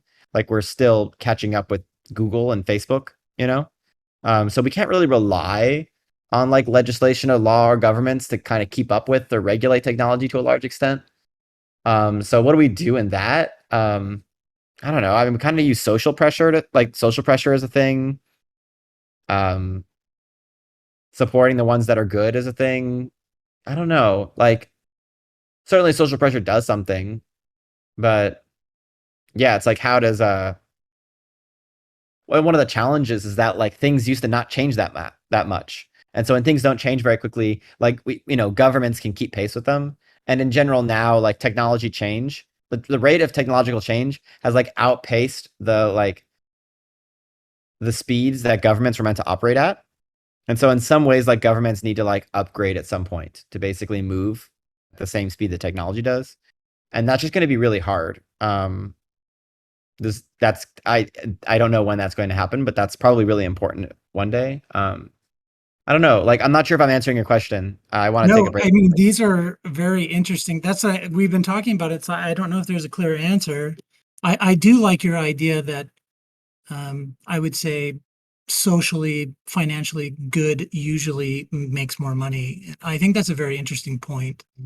I think you brought up another interesting point too, is like, at what point does the government start to police all of this stuff, and what kind of levels are we looking at for federal intervention, possibly? You know, I mean, it's just questions. I don't know if there's answers to any of them, but I definitely appreciate your try at those. Yeah, I mean, I think if government like steps in somewhere, it's going to be with things like child porn that like are kind of obviously like not okay, rather than like areas that are really messy to deal with, like copyright. Like copyright's going to take a lot longer. Like basically, if there's two areas to legislate over, like child porn and trademarks, like the child porn's a lot simpler to think about and to reason with than the other thing. And so I think you can kind of see like what order, like basically when the first sort of obvious stuff starts to happen, then I think we'll have a sense of the timelines of the less obvious stuff. But it will probably take a long time. And I mean, to some extent, like a lot of tech companies, I wouldn't say us, but like bigger tech companies, like they largely just don't care. Like there was a Google, one of the head Google lawyers is like quoted in a Stanford, like talked like a Stanford class. Like there was a Google lawyer that was giving a talk to Stanford and he didn't know he was being recorded. And he literally said like one of Google's strategic advantages is the fact that we can break the law and no one else can afford, and we can pay the fines and no one else can afford to do that. Yikes.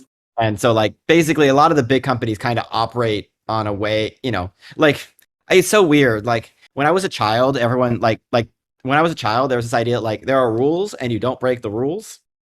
And that made sense to me. And then like as I grew older, I realized that like there's almost like there's almost a backside to that, which is that like, yeah, you shouldn't break rules, but if you're gonna break rules, break all of the rules. Break the rules so big that no one knows what to do, and then you'll be a hero. And so there's like this weird flip side to it where it's like you know, and like I don't know whether that's right or wrong, but it's like important to recognize that is an actual like gap in the system where it's like you can have people who just break all the rules and it's okay because they end up being a hero in some weird cultural sense. And it's like so interesting that like that's a thing, and that you know, and that it's so interesting that like the rules at some scale don't actually work. It's so, and I never really understood that. Like rules are meant for a certain like range of things, but then outside of that, like things move too quickly, things like they blow too big. Like it's so interesting to see to kind of see the limits of like what rules actually are, you know. And I don't know, I'm still it's interesting, right? And I think it's okay, it's easy to make that black and white, but like maybe to make it less black and white, you can imagine if you have a 10,000 person company, it's hard to make sure that everything is 100% in the rules all the time. Like it's just too big. And so at that point, you end up kind of asking yourselves, like, how much energy do we spend on making sure that nothing that's outside the rules happens? You know, like how do we still make sure things are like flexible? And so usually with scale, it becomes also like increasingly complex challenges to actually like kind of regulate things inside of the group, you know? Like, yeah, it's like, there's so many interesting things. Yeah. Yeah. Teaching the class to break the rules. Yeah. Like, it's so funny. Like everybody says that, like in Silicon Valley, it's so weird out here. What was it called? The blood company, Theranos. Everyone was like, oh, Theranos is a scam. Theranos is so bad. And like nowadays in like San Francisco, everyone's like, oh yeah, I'd date Elizabeth Holmes. Yeah, I want to party with Elizabeth Holmes. Man, I would give her money because it's like she's somehow like become a hero in some weird way. And it's so interesting to kind of see like that culture actually works that way. I don't know. It kind of like blows my mind. But yeah, I don't know. So I think it's again maybe like backing out. Like it's easy to talk about right and wrong, and I think morality at like the scale of a kindergarten class or something. Like there's a bunch of children and they're in a room, and what do you do? But like as you get bigger and bigger and it like approaches like society levels, I don't know if it works anymore. Like it's like, because like you can do everything right and bad things can still happen like at the edge of things. And what does that mean? That you just shouldn't do anything anymore? And so like there's this weird idea that like everything kind of breaks down at scale. And so like how do you still act at scale, right? And I think it almost comes down to like less about morality and less about right and wrong, but like more about aesthetics. Like, yeah, it's not about what's right and wrong, but what it's about like beautiful and what's ugly. And if you're just trying to like maximize the amount of what you find to be beautiful in the world, like maybe that's all you can do. right? Um, yeah, I don't know. I used to have a hard time with this. There'd be like this sense of like I want to take care of the forest and I want to tend the trees, but like who am I to change it? And I had a mentor who's like yes, like you're part of nature, and like as a part of nature, your desire to change it is as beautiful as anything else in nature. And so like there's this some weird thing to it where like we can't be afraid to act, but like we should be, I think, striving to kind of spread our form of beauty and values in the world. And I think that's like mostly what the game is about, is like, yeah, have fun, help people, try to make things more beautiful than they were. And then hopefully that all adds up, right? I mean, ideally we'd be ambitious too, like wildly ambitious and crazy. I think that's maybe like the one last thing is like that like what's possible is radically always beyond what we can imagine. And so like trying to really push ourselves, you know, to be, as like a German philosopher said, to be defeated by ever greater foes is like kind of cool. Yeah, I agree. Well, I really appreciate you taking the time and your points of view. So, and the whole class thanks you too. So, thanks for taking the time.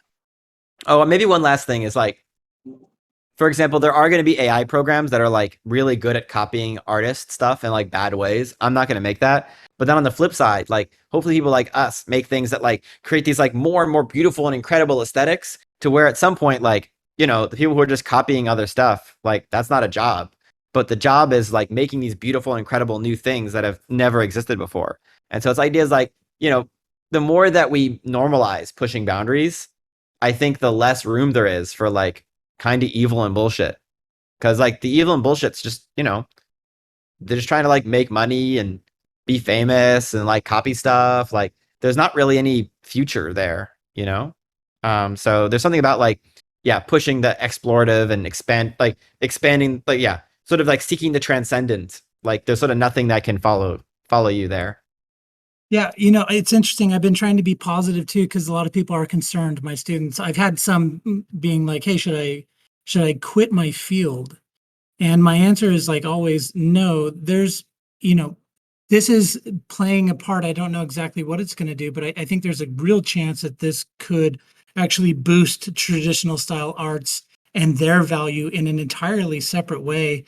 Maybe AI is actually saving traditional style art and art school, studio, stuff like that.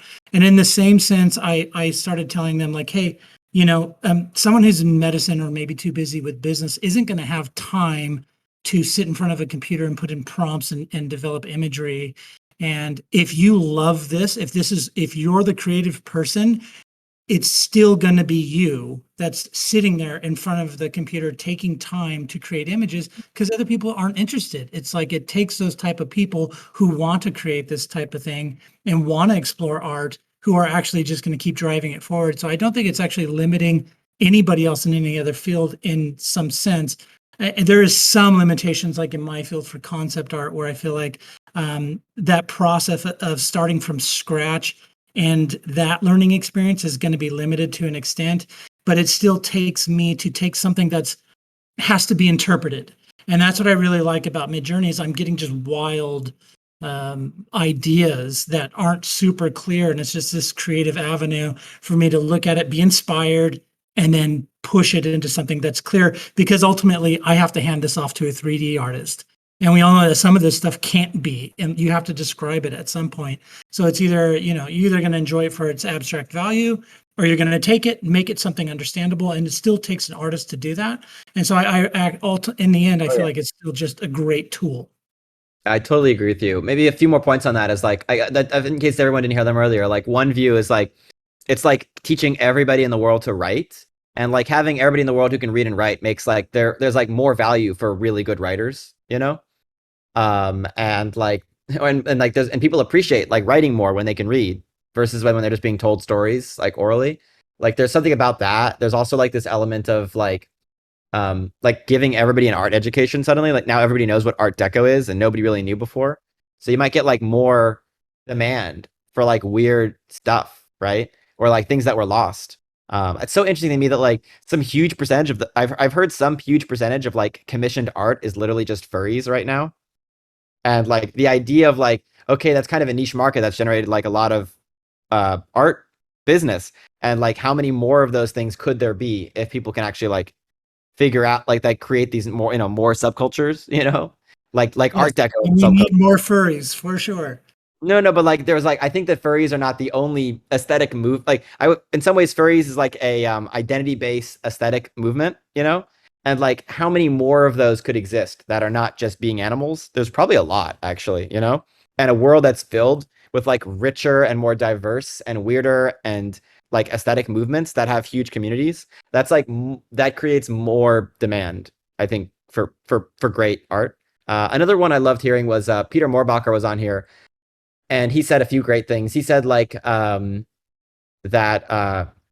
like he was a famous character artist. Like he's a famous character artist, but he's famous at characters because he has a hard time with other stuff. And so all of a sudden you can use this to help him like brainstorm all the other areas that maybe he wasn't as confident in, And it was so interesting to hear that, like, no matter how good of an artist you are, there's areas that you just aren't confident in, and all of a sudden you can use this to help you build confidence in those areas, whether it's colors or compositions or worlds. There's been another greatly my other favorite thing that Peter Moorbacher said is he said that like was it like making something great is always about first making a hundred things that are really bad, and like with MidJourney I can make all the bad things really quickly and get to the great thing.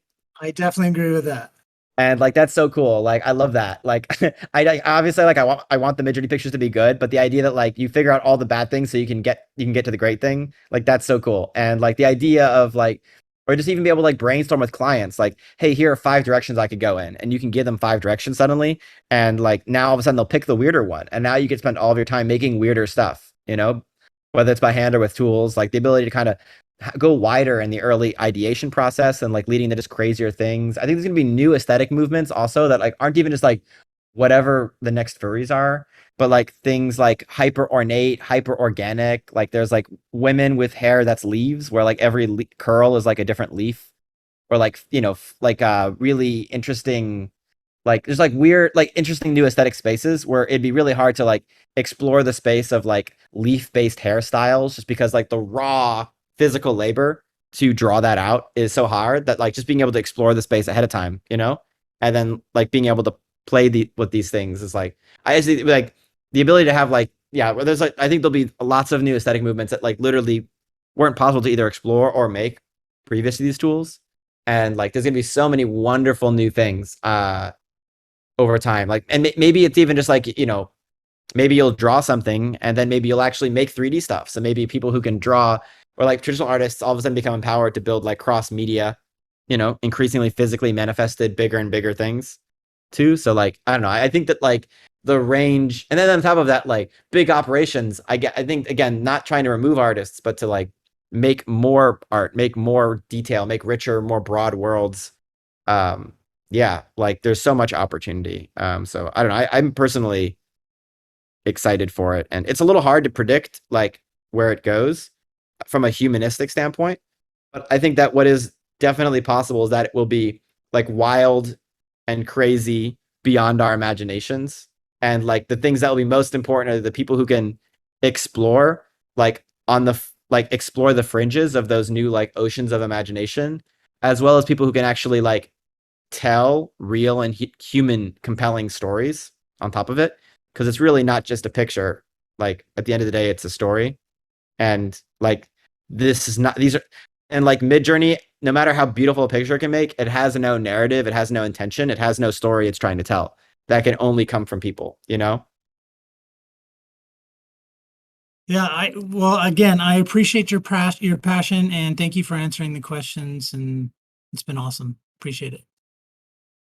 Thank you.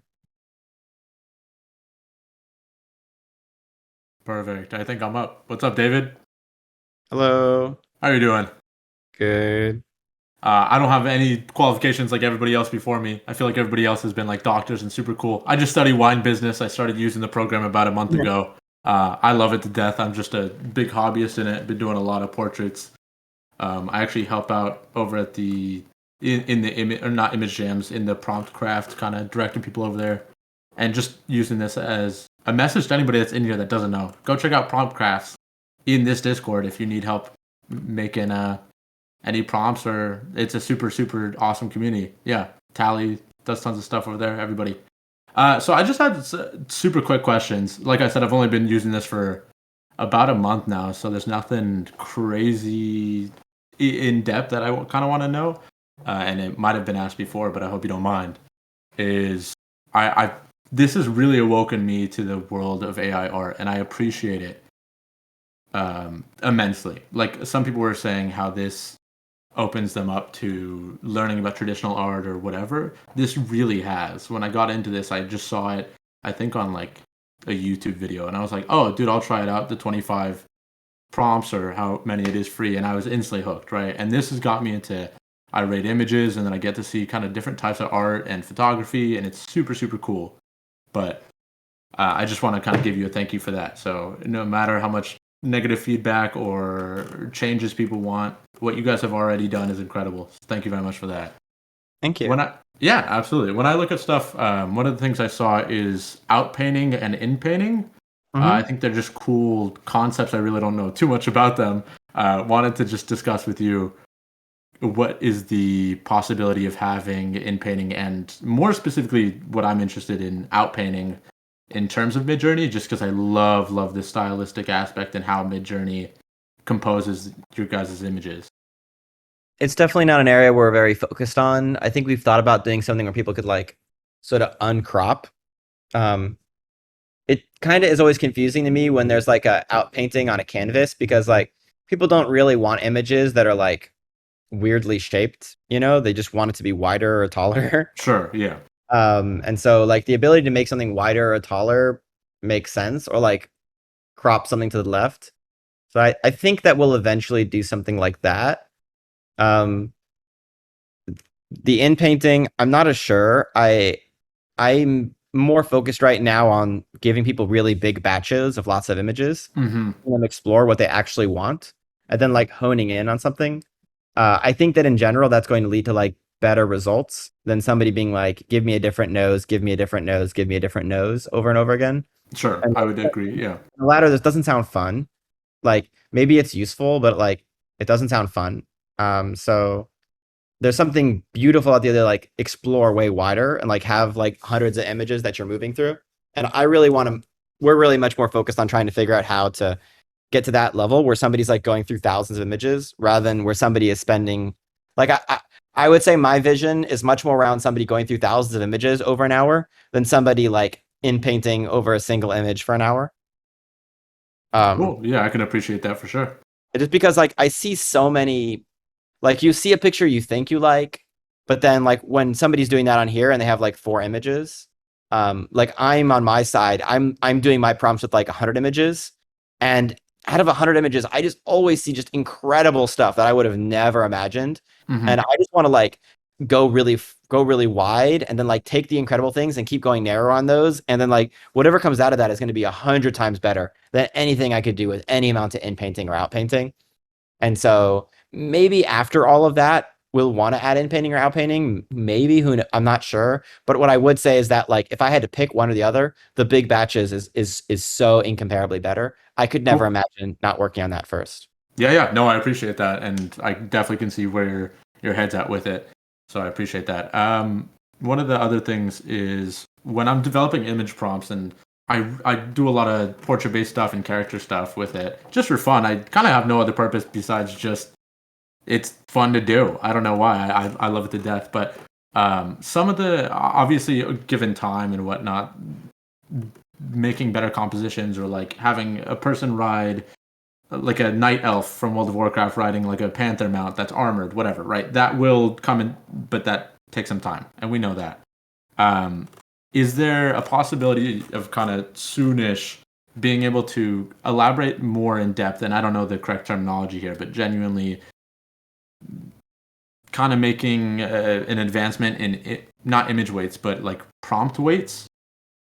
In the sense that, is it possible to, hey, I made this composition, and like an example for me is I make really cool compositions that I like, and it takes me about 30 minutes to get to an image where I really, really like it, but I want a nose ring in it, and it was part of the original prompt, but it really, really didn't push through at all, and that's part of this character or whatever. Is it possible to kind of pinpoint what parts are important. Obviously, we can do that with prompt weights, but even more so, is there more development on that front? I'm not sure. I think that's a legitimate ask, and I don't necessarily know the best way to do it, but I'm gonna write it down. Okay, yeah, I appreciate it. Yeah, because stuff like it's the meticulous detail stuff that always is what gets hung up on especially with prompt craft. Like I hear people asking, there's a whole entire prompt craft thread dedicated to complex kind of things, changing skin colors and doing kind of harder to do compositional stuff. But it's always hey, I just rolled for 30 minutes and created something really, really sick, but it didn't get this specific aspect right that was included in the prompt. And obviously the nitty gritty specificity of the prompt can't be 100% accurate, and that will take tons of time. But just being able to be like, hey, here's the end image that it created. I love it, but I needed it to focus a little bit more on this, and having it kind of re-roll almost with that image as its prompt, but not just stylistically, but as compositionally what it's looking for. And I know we could do stuff with the seed and whatnot, but yeah. Yeah, I agree. That's something that should be doable in theory, but I haven't really.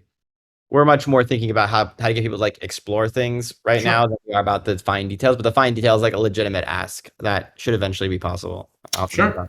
All right, I just have one kind of last thing, and this is going to be a little bit off of what I've been asking previously. Is obviously this is a business for you, and as much as it's a project and super cool for everybody in just advancement of technology, right? It is a business, and some of the competitors, the big ones, obviously are like Dolly, right? And you guys hone in on completely different things. And like you were saying before, some person on Twitter was super angry that they didn't like Dolly, so then they instantly didn't like MidJourney. But completely different things, right? Where do you see this industry and what we're making right now? Because I think about it a lot of in 10 years and 20 years, movies being created with it, blah, blah, blah, right? Because you are much more educated in the actual topic, what do you see, not long-term goals of MidJourney, but long-term possibilities of this kind of idea and tools that are being developed right now? I mean, I had a friend who always says I have a friend who said is one of the fathers of modern processors, and he says in 8 years he wants to make a game console with a giant AI processor and all the games are dreams. And I think that's kind of an inspiring heart sort of part of this of where the story goes. Not specifically games per se, but the idea that if you can have a game console where all the games are dreams, there's a much wider ramifications of what that means outside of that. Whether it's for movies or music or literally all other forms of media and creation and consumption, and what that means for the human experience is means something. It's so broad. It's kind of hard to imagine, and I don't think there's any really know what happens. But I think we can say that the hardware will get there, and I think to some extent part of what MidJourney is focused on is figuring out the human side of that. Mm-hmm. It's easy to say that you'll have an Xbox where all the games are dreams, because it's just a matter of number of transistors and the silicon nodes and the various things that are just going to happen on the roadmaps. But figuring out the human side of that, I think is really the interesting part. And I can't say I really understand that fully yet. I can say that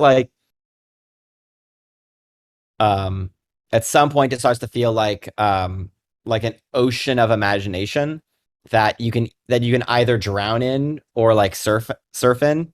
And that to some extent, it's about making people feel like surfers on an ocean of transcendental imaginative powers. There's something about that feels really cool. The idea of you'll probably have these AR headsets and you'll have liquid imagination swirling around the room and forming mountains and trees and animals and all the little details, and and you're kind of crafting in this sort of completely overwhelming superhuman way. And that will be normal. But trying to make that comfortable and humane and everything between now and then, it's is pretty challenging. And even the raw infrastructure is challenging, because we need 1,000 times more compute right now. Mm-hmm. We're near there. And yeah, sure, it might be easy to say in 10 years we'll be at 100,000, but between now and then there's a lot of uncertainty. So I would say I know a lot about the next 6 months, and I know a lot about 10 years from now. But like between 6 months and 3 years, it's almost completely uncertain. Sure. Yeah, because it changes so quickly. I got you. Well, the order that things happen in, like basically over the course of 10 years, it's more about what's technologically possible. Mm-hmm. And then over the course of 3 years, it's literally just about what humans are working on it and who's talking to each other. Like 3 years is a human question. 10 years is almost a technology question. For sure. Yeah, absolutely. But I mean, technology, you would be surprised how easily humans can fuck up technology things. So just because it's possible in 10 years doesn't mean it's going to happen. Sure. No, I got you. Yeah, that's kind of it for me. I appreciate the time, and kind of as a small little point, I don't know, again, kind of thanking you for what you do is I have aphantasia, which just means it sounds way like it's something crazy, but it just means I can't visualize things in my head. And I can kind of describe it in words. Like if we were to think about a red box, people can see a red box in their head. I can't at all. And I know tons of people have that. So this is kind of my outlook for being able to utilize MidJourney to think of things I want to think of and put them down into visuals. So I seriously appreciate it. What's cool? One of our main developers actually has aphantasia too. Yeah. It's super common. I don't know the actual numbers on it, but I know it's like 1 out of 6 people or something. Super common, and most people just don't even know they have it. Yeah. I have hyperphantasia. I'm actually I struggle with like hyper hallucination almost over things. No, really, huh? I didn't know that. I didn't know there was the opposite end of that. The opposite of hyperphantasia. Someone's like, "Do you see the test is like, can you see an apple?" And I'm like, I can see the apple, I can taste the apple, I can feel the apple. I'm like a tornado of apples, a hurricane of apples, the eye of the hurricane of apples, and they're swirling around me and they're turning into apple juice. Yeah. And like I can get really overwhelmed actually. Oh, I believe it. Yeah, that makes total sense. One of my challenges. It's intense. Yeah. No worries. Well, thank you so much. Yeah. Of course.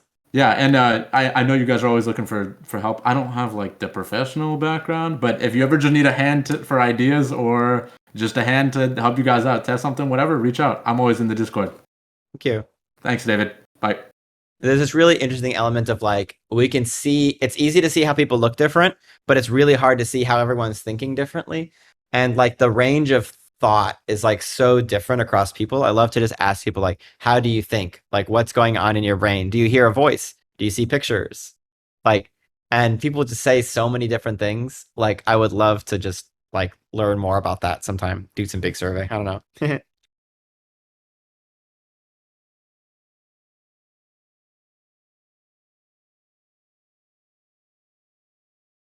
Hello. Hi.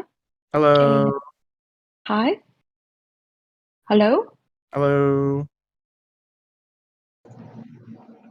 Hello. Hello. We can hear you. Yeah, can you hear me? Yep. Hi. Thank you for having the time to take our question. My name is Reem. I'm an architect from Jordan, based in Sydney, and I've been using MidJourney for some time now, and I'm loving it. Thank you for making it happen. I just want to share what I found very fascinating about MidJourney is that through all the design I've been generating, I was able to communicate with the bot to imagine and do designs by words and feelings and sensation that I found it some challenging sometimes for people to get or comprehend in the design field, or claim that I might be too poetic or emotional rather than practical. Having said that, I was just wondering, because whenever I mention the same thing to people, they find it very impossible for a machine to understand feelings. So I'm not very familiar with the AI myself, only through MidJourney. I wanted to ask how much of the developers, or maybe you in it, how are you able to transport human emotions and sensation into graphics? And eventually, I feel the design right now in the AI are shaped by us, but then maybe after a certain time, could the AI shape us in return? Could the AI change our perception of things and what's beautiful and what's not? What's trending, what's popular and what's not? Thank you. Thank you. Well, I think that just like how photography can create trends, famous photos, like the people at Iwo Jima, or there's a lot of those famous photos. Like just how like photos can have influence over culture. I'm sure that this will too. I do think there'll be a lot of new aesthetics that are hard to do outside of without using these tools, like hyper detail and hyper ornate and hyper organic. That will be like opened up more in the fields because of this. I think I can explain how it understands emotions, but it's not a simple explanation. I don't know if I can explain it simply, but I can explain it. Let me try to do that. Yeah, I think this is the challenge that I try to tell people that the machine understand what I'm trying to say or express more than people would relate to it, and they cannot just comprehend it. And that's why I wanted to ask somebody who does it.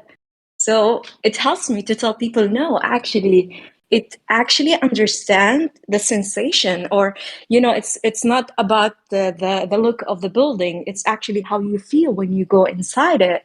And I find some architect, when you communicate with such a language, they feel that you're being too poetic. Yet I find that MidJourney was able to understand these things. And when I try to tell people that, they find it very ridiculous, or I'm being unrealistic, but it's true. And I know it's hard to explain, but I can feel it when I look at the images and the graphics that, yeah, he understood what I'm trying to say or what I'm trying to imagine. But how it's done, I have no clue. I can explain how. It's just a little hard, but I can do it. You may have to ask questions if it doesn't make sense because I might accidentally be confusing, but just like tell me if it's not making sense, okay? Okay. So it doesn't understand. I don't think it's in some level I would say it's not like it understands, but it does understand the shape of it. And it doesn't understand, but it doesn't understand emotions, but it has the shapes of emotions in it. And it's kind of like how when a lot of people walk through the forest, the first time somebody walks through the forest, they were like walking on their own path no one's ever walked before.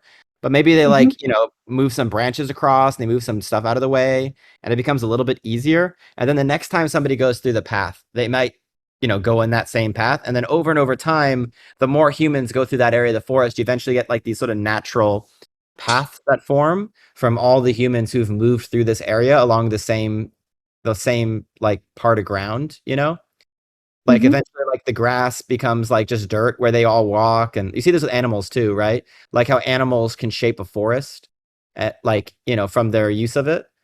And so in a lot of ways, like what's happened is that so many people have like used the words for emotions, and so many people have made images with emotions in them, that it's kind of like it's made a path through the forest, and the path through the forest doesn't understand anything. It's not alive. It doesn't, but it has the shape. It has like a shape of people who moved through it in the past.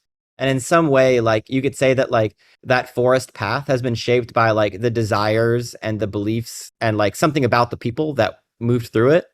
And so like for that, the language has been shaped by the things that people try to express. And the images also have been shaped by the things people have been trying to express. And so what happens is we train this sort of giant artificial neural network, this AI, with sort of the shapes of all those words and all those images. And the shapes of the words and images kind of create the shape of this program. And what it really is it doesn't understand anything, but it's been shaped by all of these humans over all of these years that have tried to express something, and it kind of distills it in a way that is I real. see. But does that mean that what you generate actually is what was common or what was built before? So let's say that people used to think that red is red for certain hundreds of years. So it will only give you this red because all of these years people assume that red color look like that. Is this what I'm getting? So like in some ways what happens is like the AI, it has to look at hundreds of millions of images, but it only gets like a small amount of memory to remember things with. And so part of what it's Mm. trying to do is it's trying to figure out what to remember. And so, for example, if every time somebody says like angry, like for example, if it sees that like whenever there's the word anger, there's also a color red, it won't Yeah. necessarily remember any of the images, but it might remember that anger often has red related to it. So it'll remember the tiniest bits of things that it sees common between all of the images and the words. It can almost, it has Yeah. very little memory. So it has to try to find the little bits of things that are common. And so it's kind of trying to fit, and it has to, and like for every one thing it remembers, it literally has to forget 100,000 other things. It's only Yeah. remembering 1 out of 100,000 things it sees. And so it almost has no memory. And so it tries to basically find these sort of common threads of like, what is anger and what is sadness and what are the colors and what are textures and what textures do people use when they see this? And so like, for example, things that are very, it tends to remember things that are shared versus things that are sort of unusual. So for example, textures, there's only so many textures. So it learns textures really fast. Colors, it learns colors really fast. And so if it sees a certain colors and textures, right, and then it learns compositions, like things on the left or things on the right. And so it has these very high level sort of concepts of like composition and color and texture. And then when it sees words like anger, it tries to say, okay, well, what kind of compositions or color or texture is it usually, like what are these high level things that are common? And so it's trying to struggle. It's kind of struggling really hard to kind of understand these these are like forest paths, It's like when people move through, the space of art, what sort of areas of the texture forest do they always walk over? Or what areas of the forest of colors do people go through whenever they're angry? And so Yeah. it's sort of like when there's these emotions, it's like there's an emotion there's like this sort of forest of colors, and then there's like the angry path, and there's the happy path, and there's the sad path. And then you have these sort of paths through color space and texture space and composition space that people went over and over and over again. And like those sorts of, it doesn't remember anything that anybody did, but it kind of sees those paths that were walked over and over and over again, and it remembers those things. Yeah. But is there any way that like the team or you guys or even you has any influence of how this machine see colors in that way? A little. So like, because I could tell that even architecturally, I started to notice that most of the AI generated buildings and design are, I could immediately tell, this is AI, this is MidJourney, because it started to take a certain trend, and now the challenge is to go away from that trend that AI is trying to generate lately. So that's why I feel like there's something feeding it and it's trending sometimes. So you try to get off the trend because this is not what you want. So I was just wondering how it's influenced by you guys or yourself as well. Yeah, so like the fewer words you use, the more it will be influenced by like the MidJourney styles. And then, like the fewer words you use, the more it'll be influenced. The more words you use, the less it'll be influenced. So for example, if you just say dog, it's probably going to use colors that it likes. But if you say a black and white dog or Pantones or autumn dog in autumn, the words you use will dominate over any of the preferences. And so basically it's about being increasingly specific about what you want. And the more specific you are about something, the less it will have its own preferences. Yeah. And I noticed also that it's very philosophical in a way. It's very articulated, the AI. I don't know, this is my perception. So I was wondering if this has to do with the way that you guys see things as well. Or, I don't know. We try to make it not super literal, and we want to make it very interpretive and more metaphorical. But I would say and we prefer it to look like nice versus not nice. Those would be our biases. Yeah, we don't bias it too much outside. Like the biases we put in are pretty like high level, like beautiful versus ugly, like metaphorical versus literal, things like that. So do you think in the future there will be different way how we could engage MidJourney with other platforms like, you know, the Photoshop or Illustrator or even Rhino and Maya and Grasshopper in the future, maybe, So hopefully. yeah, I think there'll be a lot of plugins one day. I think that's something that we'll want to have the developers do. Mm-hmm. But like we want to be able to let people make plugins and stuff. Cool. Yeah, this is awesome. Thank you. Of course, thank you. Hey, hello. Hello. Hey, I know you've been at this for a while. I'll be very quick. Two topics here. Sequoia Capital put out a pretty decent thesis lately, the other day on like kind of outlining the landscape of generative AI. Do, do you see like a absolute ton of interest from the VC crowd? Because I know you mentioned like you're self-funded, but I ask this because I come from the crypto industry where you get a ton of VC interest, but people that really just want to try to like make a quick buck and don't really believe in like a financial freedom or something like that. So I guess my question is, do you see VCs that really believe in kind of like the future of this as opposed to like quick buck? Yes, there are always investors who are more visionary, and there are always investors who are more financially oriented. Most investors come from a finance background. And in general, I encourage entrepreneurs to take money from people who were only take money from investors who were once entrepreneurs. Like, it's hard if somebody has never made a company before, it's really hard for them to empathize with you as an investor when things go good and things go bad. They just kind of look at it from an accounting standpoint, and that's a risk. But there are investors who have started many companies, and they tend to understand things in a different way. That said, like different investors have different motivations.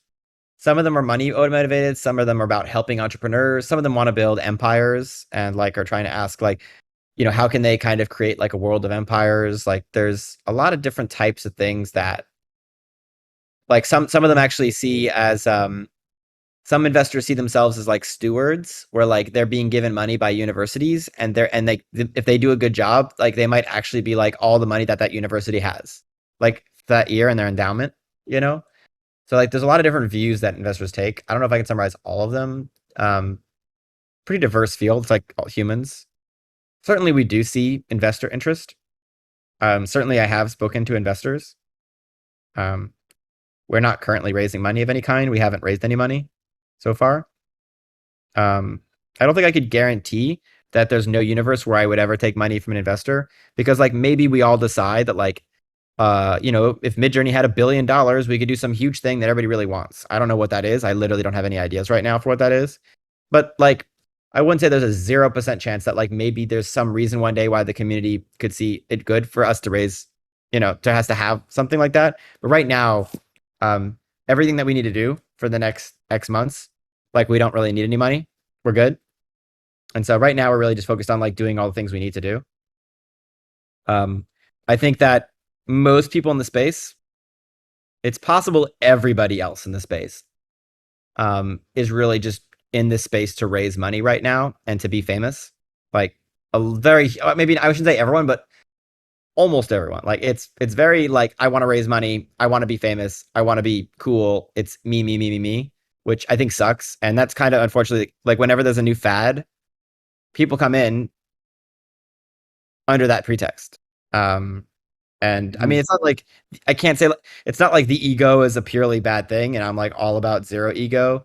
I'm pretty low ego myself, but like, but I would say that like one of the reasons why actually we don't open source a lot right now is because we feel that if we open source things, it would go like 99% to short-term people trying to raise money and like spin it and sell it to Facebook. So we basically be like subsidizing the short-termer fad seeking, ego like amplifying, money raising people who don't really care about the long-term space. And so to some extent, we're actually holding back and like letting all those people come in and then leave before we do a lot of those things, you know? Because like, yeah, it's not all it's gonna get shitty before it gets good, I think. And that, like, I think the space is already getting a little noisier than it should be. As unfortunate. But I don't know. I'm not really worried. I had a company before. Like, before this, I ran a company with like 100 people for 12 years, and I had to compete against Intel and Microsoft and Facebook. And doesn't really matter how many people you have or how much money you have. It matters like how much you care. And, generally speaking, people who care about money don't actually care about making something good or helping people. And it kind of shows. And they can never figure out how to make something good because they're always like tweeting on Twitter. They're either tweeting, or they're like raising money, or they're like, having a fancy dinner. Like, they're not actually like, I still haven't tweeted about on my Twitter account, I still haven't tweeted about MidJourney. And like, you know why? It's because I have stuff to do. Like, I'm working on stuff. I'm like doing stuff, right? And it's like kind of cool. I'm like kind of proud about that. Like, at some point, I'm sure I'll do a MidJourney tweet. Like, I probably should communicate in the internet more broadly, but like, I'm busy, and like, there's a real element of like, of people or not, they're just yeah, it sucks. I feel bad about it. I don't really know if it's helpful to call them out specifically, but like, I'd like to think people can just tell.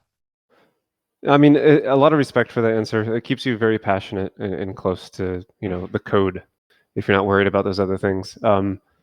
Yeah, and that's probably the biggest danger right now for us, is that like, that with all the noise, we might become distracted from like doing the good things. And so I'm always really trying to keep myself focused and team focused and being like, we just need to make the good things that we think are good. Doesn't really matter what everybody else is doing. Unless somebody makes something that like is, and we're like, oh my God, that's a great thing we would have never thought of. That's pretty rare, to be honest, because we've been in this for a really long time at this point.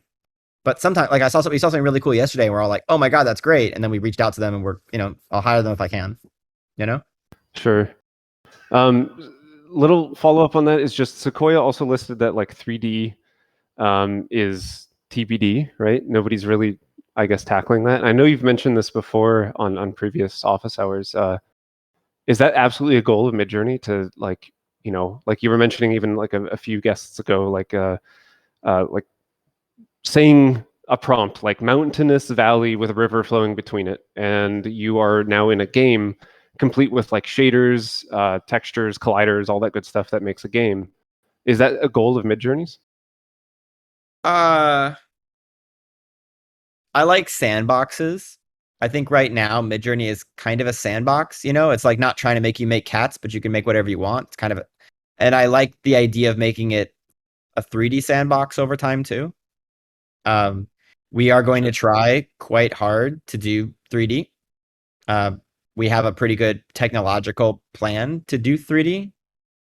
I don't know exactly. There's a lot of complexity, and so I don't know exactly when and what will happen. But I think it's confident that like, if we can do 3D, we will do 3D. And we focus on 3D much more than we're focused on like video, because I think that video is probably not economical in the way that, like, I think video is probably not economical right now, and in the way that 3D is. And I think there's something also like spiritually compelling about 3D, where it's like part of the reason why people are here is because they wish they could like manifest their ideas and minds more into the world around them. And 3D is a step to do that. And I think video isn't in the same way. Like, I think the expectations around video are just wildly off. People want to say like, I want a story about cats, and it's not going to do that, I think it'd be cool to do like a GIF thing with video, but really 3D is like the thing. And so we're going to do 3D if we can. It's going to be really complicated, and I don't know if it'll work in Discord, but like, I feel pretty determined to give that a solid shot. And yeah, you can do a lot with WGPU, like WebGL, WGSL shaders and stuff like that. Like, there's a really cool Rust crate called WGPU. It's awesome. Okay, last thing for me, very quick. How aggressive is hiring, and how like, do you have like, is everybody pretty much self-directed, or do you have like teams dedicated to features, or does somebody just kind of like take a feature and like, hey, I'm going to go build this, and that's all theirs? We're pretty small right now. We're like 10 people. I'm trying to like double the size of the team to 20. We think that if we have like 20 people, we could scale the product and business and users like 10x. We think we can get to like 20 people without having a lot of organization if we hire the right people. But past that, you kind of start to have, it's hard to not have structure. So I would say our goal right now is like, we would like to get to 20 with the right people as quickly as we could. If we haven't doubled in 6 months, I would say that I failed to recruit as a recruiting side. But, I would like to do it sooner than that. Maybe like over the course of the next 16 months, we'll try to go to 60 or something. I don't know. I'm not as excited about going to 60. At that point, I have to basically have like a bunch of managers and structure, but it's possible that it still makes sense. But it definitely doesn't make sense right now because things are really fluid and we're still changing a lot. And it's hard for things to be fluid and changing and still organized with a lot of people. So we're trying to stay as small as we can. A lot of people are proud at how many employees they have. I would be proud on how few we have. For sure. And the goal is to have as few as we can. And to, So, I mean, right now we can only hire people who are like, because we're all remote and we don't have any structure, we really have to try to like only hire people for like, that have like negative organizational overhead, because we just don't have any extra organizational bandwidth, but people who can kind of like, who are very independent, who are very good at communicating. I think it can work. We're hiring a bunch of senior people right now. It's a little harder for us we haven't figured out a great process yet for less senior people because it's like, we just have to talk to them all on the phone and we literally don't have enough people to do the interviews right now. We're trying to find people to help us do that. I mean, everybody, like, you're welcome to send a resume, send us anything you want. Anything you can send us that like makes it easier for us to sort of figure out like how independent you are and how good at communicating you are and how much you can kick ass on your own. That makes it a lot easier for us. Because like, obviously there's like some people who like under the right mentorship are like the best in the world. And it's hard to tell, basically, I did 12 interviews last week and that was about as much as I could do. And I don't think I can do that every week. So, but as we grow, we'll be able to do more. So we'll see. That's okay. Very nice. I very much appreciate you taking the time. These are always so beneficial. Do you use Rust, Ling? No. Oh I'm not man. using Rust for the bot. Because most of it's on the web or most of it's like machine learning code or web code. So it's like mostly Python and React and JavaScript. And so it's hard to replace any of those things with Rust. The bot is in Python. In theory, you could replace the bot or like some of our API servers with Rust. But as fun as that would be, it probably doesn't make sense. Right. It would be screaming in the chat if she were here right now. I think everybody knows that it'd be fun to write something in Rust, but it doesn't make sense to. Yeah, Rust is always fun. Just replace it with Rust arbitrarily. It's fun. Unfortunately, because we're trying to be as small as possible and get a lot done, it probably doesn't make sense. But right. Yeah. Right. I see the dream. If there's a place to use tons of Rust one day, I would do it. Awesome. I appreciate the time. Thanks a lot. Of course. Hi there. Hello. Hey, so my background is in film labor and in game development. And I guess I just wanted to start by doing the usual and saying it's MidJourney has been a really big part of my creative growth recently. Like, I feel like I've learned more about art in the last 2 months than I had in the 20 years previous, and that's really powerful. Like, Great. Art is something that I kind of put down as a teenager when my ability to sort of criticize it outgrew my ability to produce it. I think that's a story that a lot of people have, as they got sick of their own art and they just sort of left it behind, and that's kind of turned around now. But the question that I had was, earlier someone asked if it would be possible to group prompts with quotation marks. Your response really surprised me. I thought that something like that was a technical barrier, something that to be able to conceptually group things together, as in like all these things are one thing, all those things are a different thing. I didn't think that was possible. I was wondering if you could elaborate on how that would work technically. Oh, I don't actually know exactly how we would do it technically, but it was a good user interface idea. Okay, cool. Yeah. Like the idea is that like it makes sense to like I don't like the double colons right now. I really hate them. Sorry. Like it's not that the feature is bad, but it's just like it's not intuitive. And like the idea of using quotations is like obviously a more intuitive notation. So that was what was cool. Oh, I got you. Okay. I like the idea of the notational elements. Like there's a lot of little pet peeves I have about the notations right now, and like trying to make it feel more like language is important, you know? Yeah, absolutely. And you were talking about inpainting earlier. I have found inpainting to be useful for that reason, that sort of being able to draw conceptual lines. Like being able to see 1,000 versions of something is really powerful. But it's still like while the results may be infinite, it's a smaller infinity based on your prompt. I don't know if that makes sense. Maybe I could try to explain some more. Like, and painting definitely makes sense if you're trying to get a specific detail right in a small area. But I would say that if you're trying to get like high quality and creative, like the highest quality and the most creative, then having a larger pool is better. Yeah, I have been doing commissions for people, and mostly in kind of role playing communities is where I've been aiming. So a lot of people have their hobby creativity is this role playing, and they end up having really specific details that are really important to them. That makes A sense. big part of their creativity is less about the overall impression and more about like, yes, but do they have my magic stick? And giving people the option to add their magic stick that's important to them is really significant to those people creatively. That makes sense. I like that as an example. Nose rings and magic sticks. Yeah. So yeah, the like giving offense for different infinities. I really enjoy inpainting for that, and I guess that's my questions and my comments. Yeah, I think these are legitimate asks. I think we're still focused on the bigger batches first, but then I think like something like that makes sense eventually too. Yeah, I really enjoy. I'm 10,000 images in now, and I really enjoy the depth of meaning that every word in a prompt has.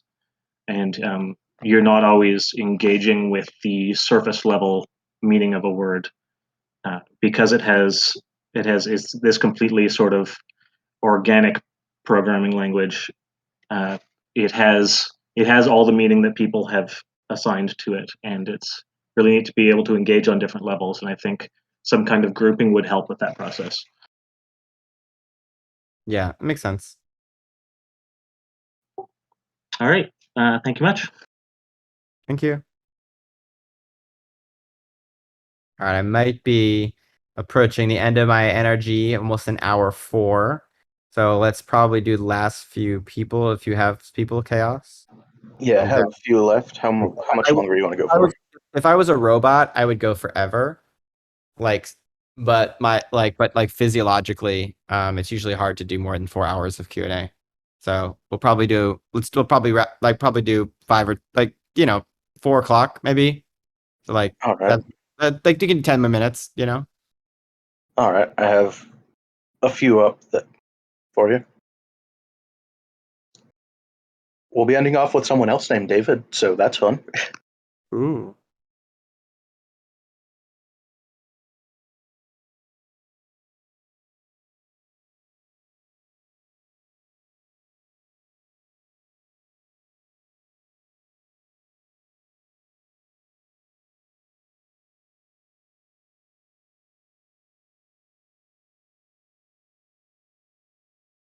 Hello, can you guys hear me? Hello. Hey there. Sorry, I was on my phone and I thought it was going to work and it did not. Okay, so sorry, I ran to my computer. I'm breathing. So I started using this about a month ago, month and a half. It's been fantastic and quite literally the coolest thing in my entire life. Like, just absolutely incredible. I come from a CogSci HCI background with a lot of folks in philosophy and whatnot and linguistics. And I was wondering about how you guys came up with the semantic relationships for MidJourney because it does an exceptional job both looking at a prompt and identifying what's going on and then creating the relationships within and connecting them to what other people would expect that to produce. 1 second. So I was wondering if you guys had a particular method for doing this.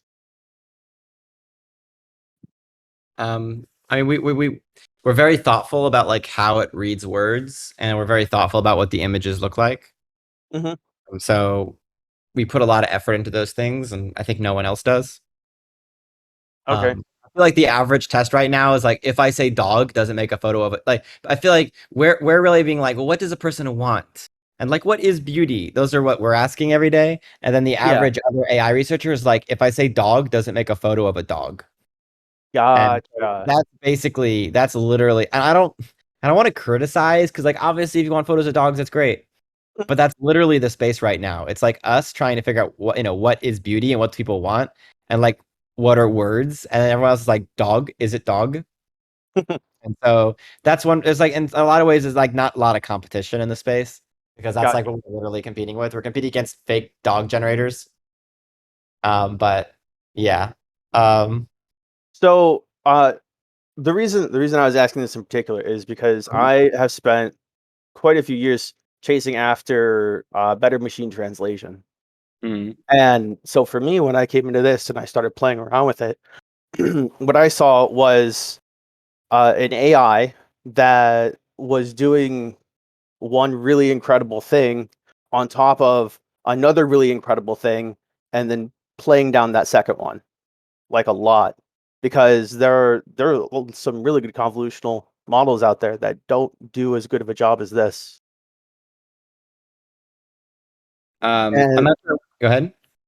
and so I was listening to Reem earlier when she was talking about emotions, and I was curious if it was just the data sets that you guys are putting into it, or do you feel like it's you guys going through and curating the different versions that's creating these relationships that seem so accurate?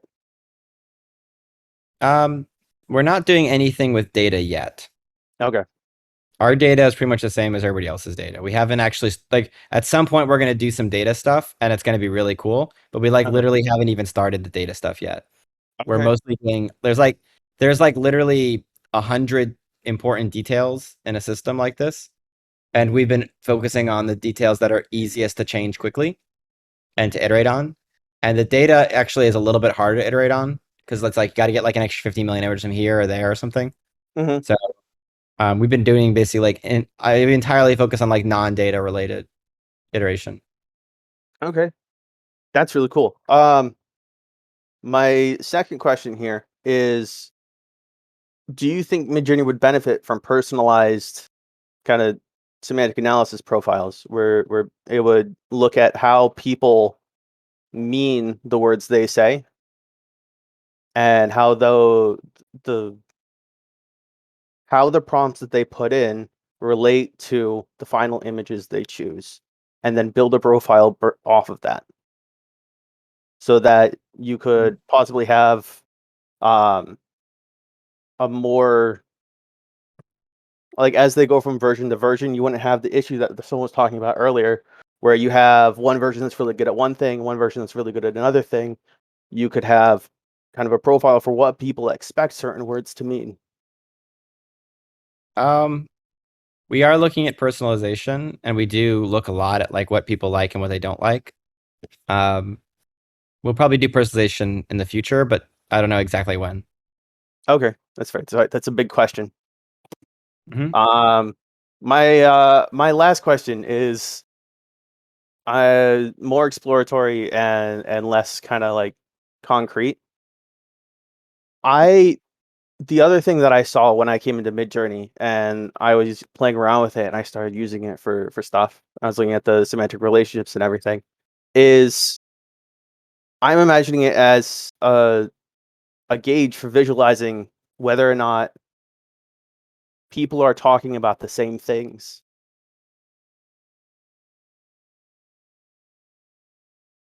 Does that make Sorry. sense?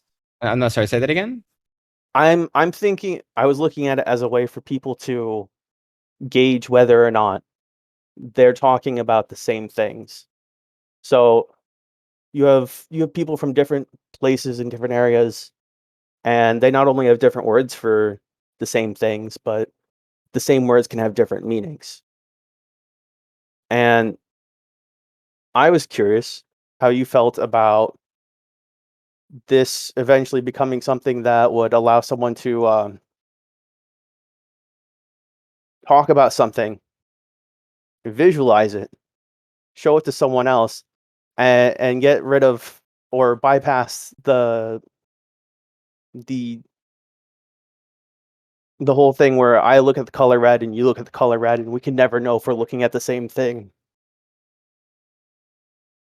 Yeah, I think like part of this is about like a new channel of communication. There's reading, there's writing, there's speaking, and then there's like the communicating in the visual medium. And a big part Yeah, of this is about like allowing people to both read and write in the visual medium. I like that. Okay.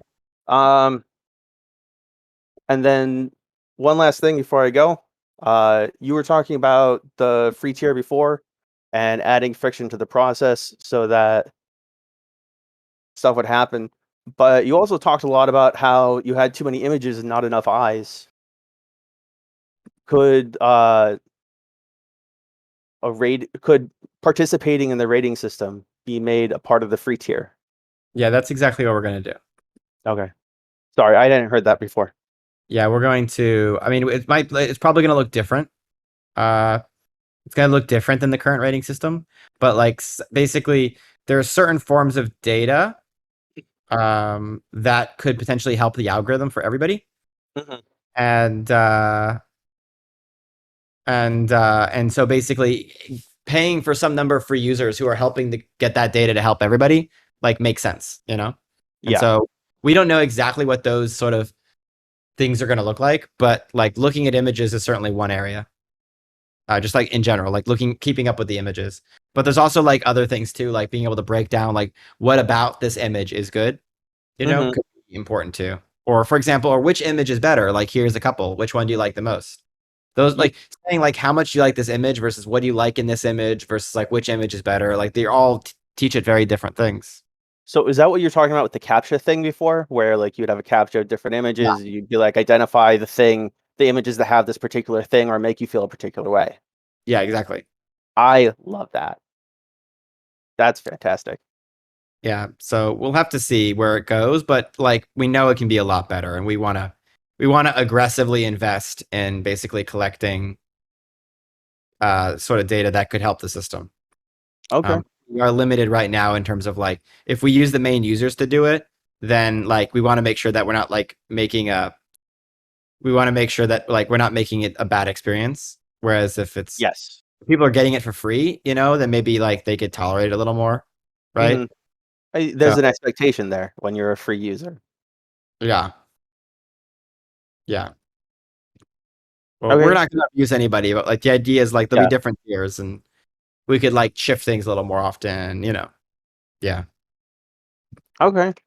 Well, that's I think everything that I was going to ask that isn't way too complicated. Uh, so thank you so much. I really appreciate you guys taking the time to do this. I love your product. I can't wait to see where you guys go with it. I'm so stoked. Thank you. Yeah.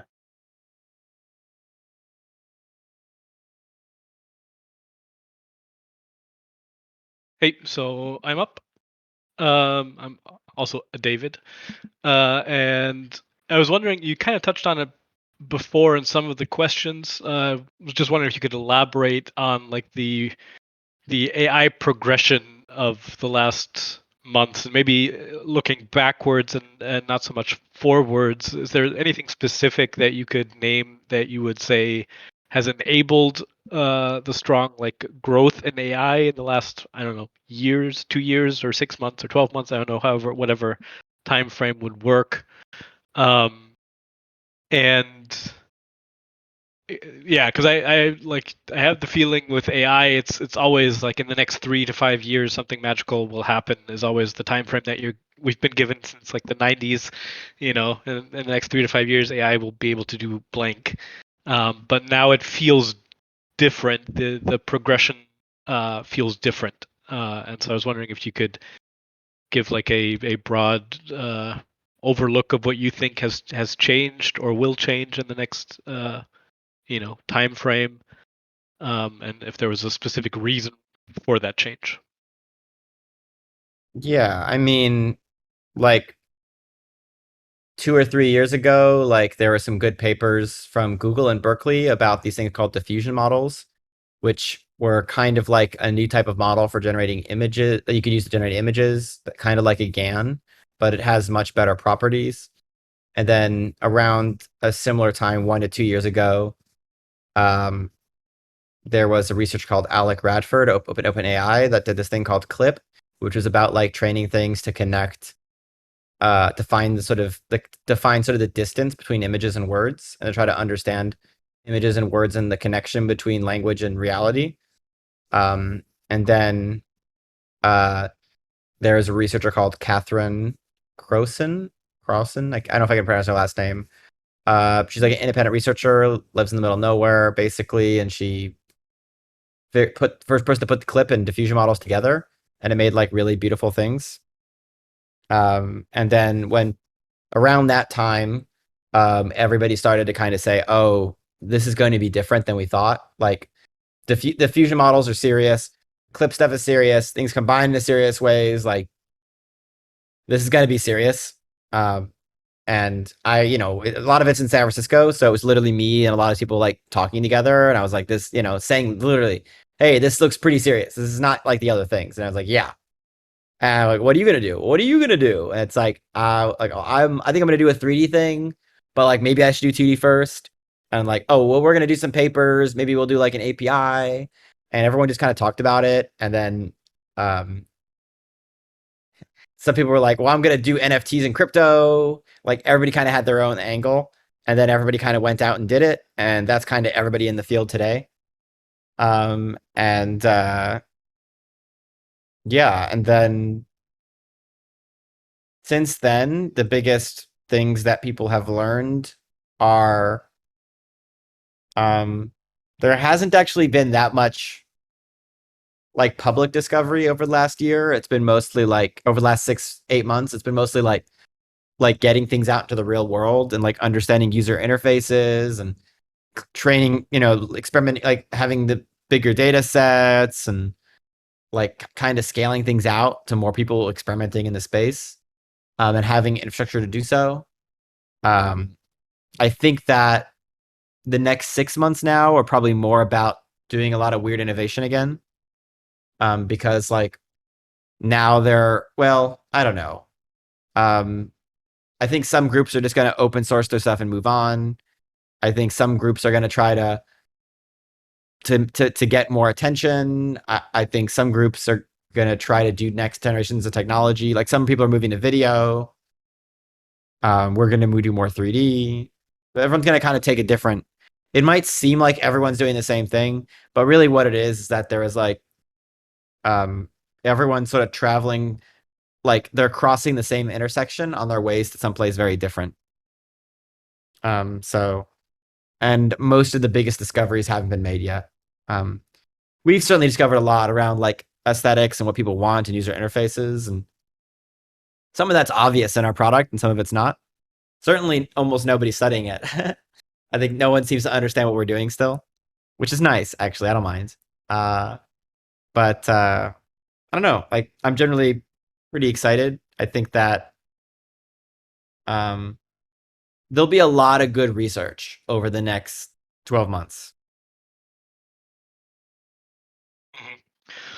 Yeah, it feels like looking at it, it feels like tackling like something as subjective as aesthetics or beauty and imagery with an AI. Like I would have thought there would be a number of other problem fields that would be solved with AI sooner than that, and those are fields that are still, not solved with AI. But it seems like we've made these huge advances in something like images and beauty in images. That's somehow counterintuitive, I feel. Do you feel the same way, or do you think that no, it made sense that images and words would be solved before I don't know, advances with AI in medicine or in self-driving cars that work in a real way or something like that? I don't know, other problem fields that could be solved with AI. It's not really about technology, it's actually about people. And it doesn't sound believable at first, but like it's like a hard lesson from over 10 years. And so um like I think the biggest reason why we're not seeing it in medicine is because like medicine kind of sucks to work in. It's really like slow and there's lots of like bureaucracy and you can't like and it's expensive and there's a lot of physical stuff and like you can't really simulate all the things and like but medicine probably should be much further along. But from the people the sort of the it's been slowed down effectively by people. I think that self-driving cars is also pretty similar.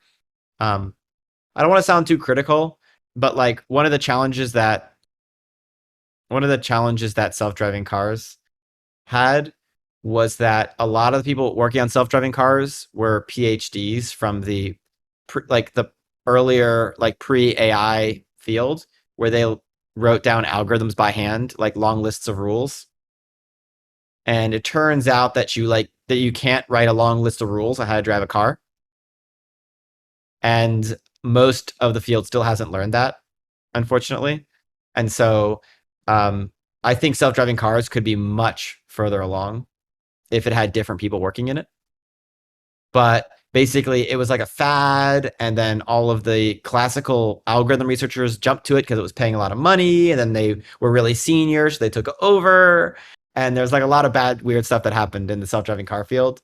And so basically, like, we probably should have self-driving cars by now, but and we probably should have better AI medicine, but a lot of things have slowed it down. And interesting, the people aspect over the technology aspect. Yeah, and I think one of the nice areas of the image stuff is that like the images don't require physical world things, so that makes it a little easier. It also is helpful that like two people can do something interesting in the image space, whereas like two people have a harder time doing things in the car space or the medicine space. I think that like George Hotz at Comma AI, it's like an open source self-driving thing. That's an area where two people did a cool thing. But in general, it's hard to get beyond a certain level of scale with self-driving cars without having like 20 people. So whereas the image space was definitely a space where we could start off more quickly without a lot of things, like more quickly with fewer people, without as much physical scaling, and without as much like sort of things standing in the way of doing it. Yeah, and obviously no one can die, so that's nice. But I mean, like, it's not like the people in the self-driving car space don't talk about that, and to some extent are okay with some people dying. Like, let's get real for a second.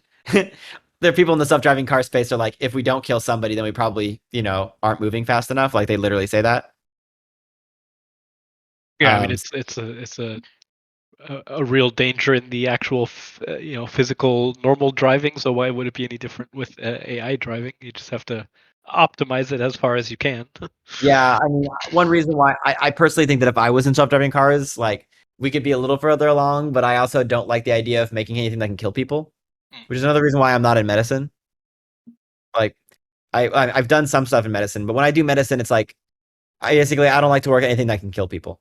I just like there's a lot of things I can do to help the world, and like I know that sometimes it's important to work on those things, but I just like choose to not work on things that will kill people. That will kill people sometimes. It's just like I don't know. I don't know. So yeah, I have some medical robot stuff before, but when I work on like medical robots, it's like really tame. Yeah, like the stuff that can't kill anybody no matter what.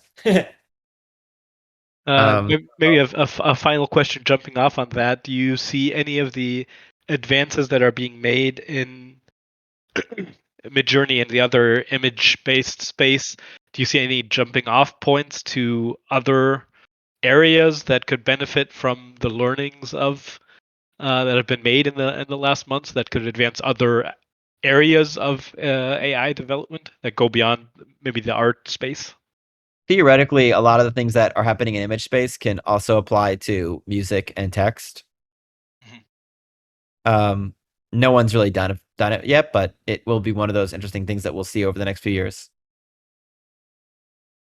Okay, yeah, that's interesting. You know, it's similar, but it's also like it needs very different people. Yeah. Actually, there's somebody wrote something in the chat like, yeah, okay, I might work in space, even though people will die going to space. I think I'm like a sucker for space. That's my weakness.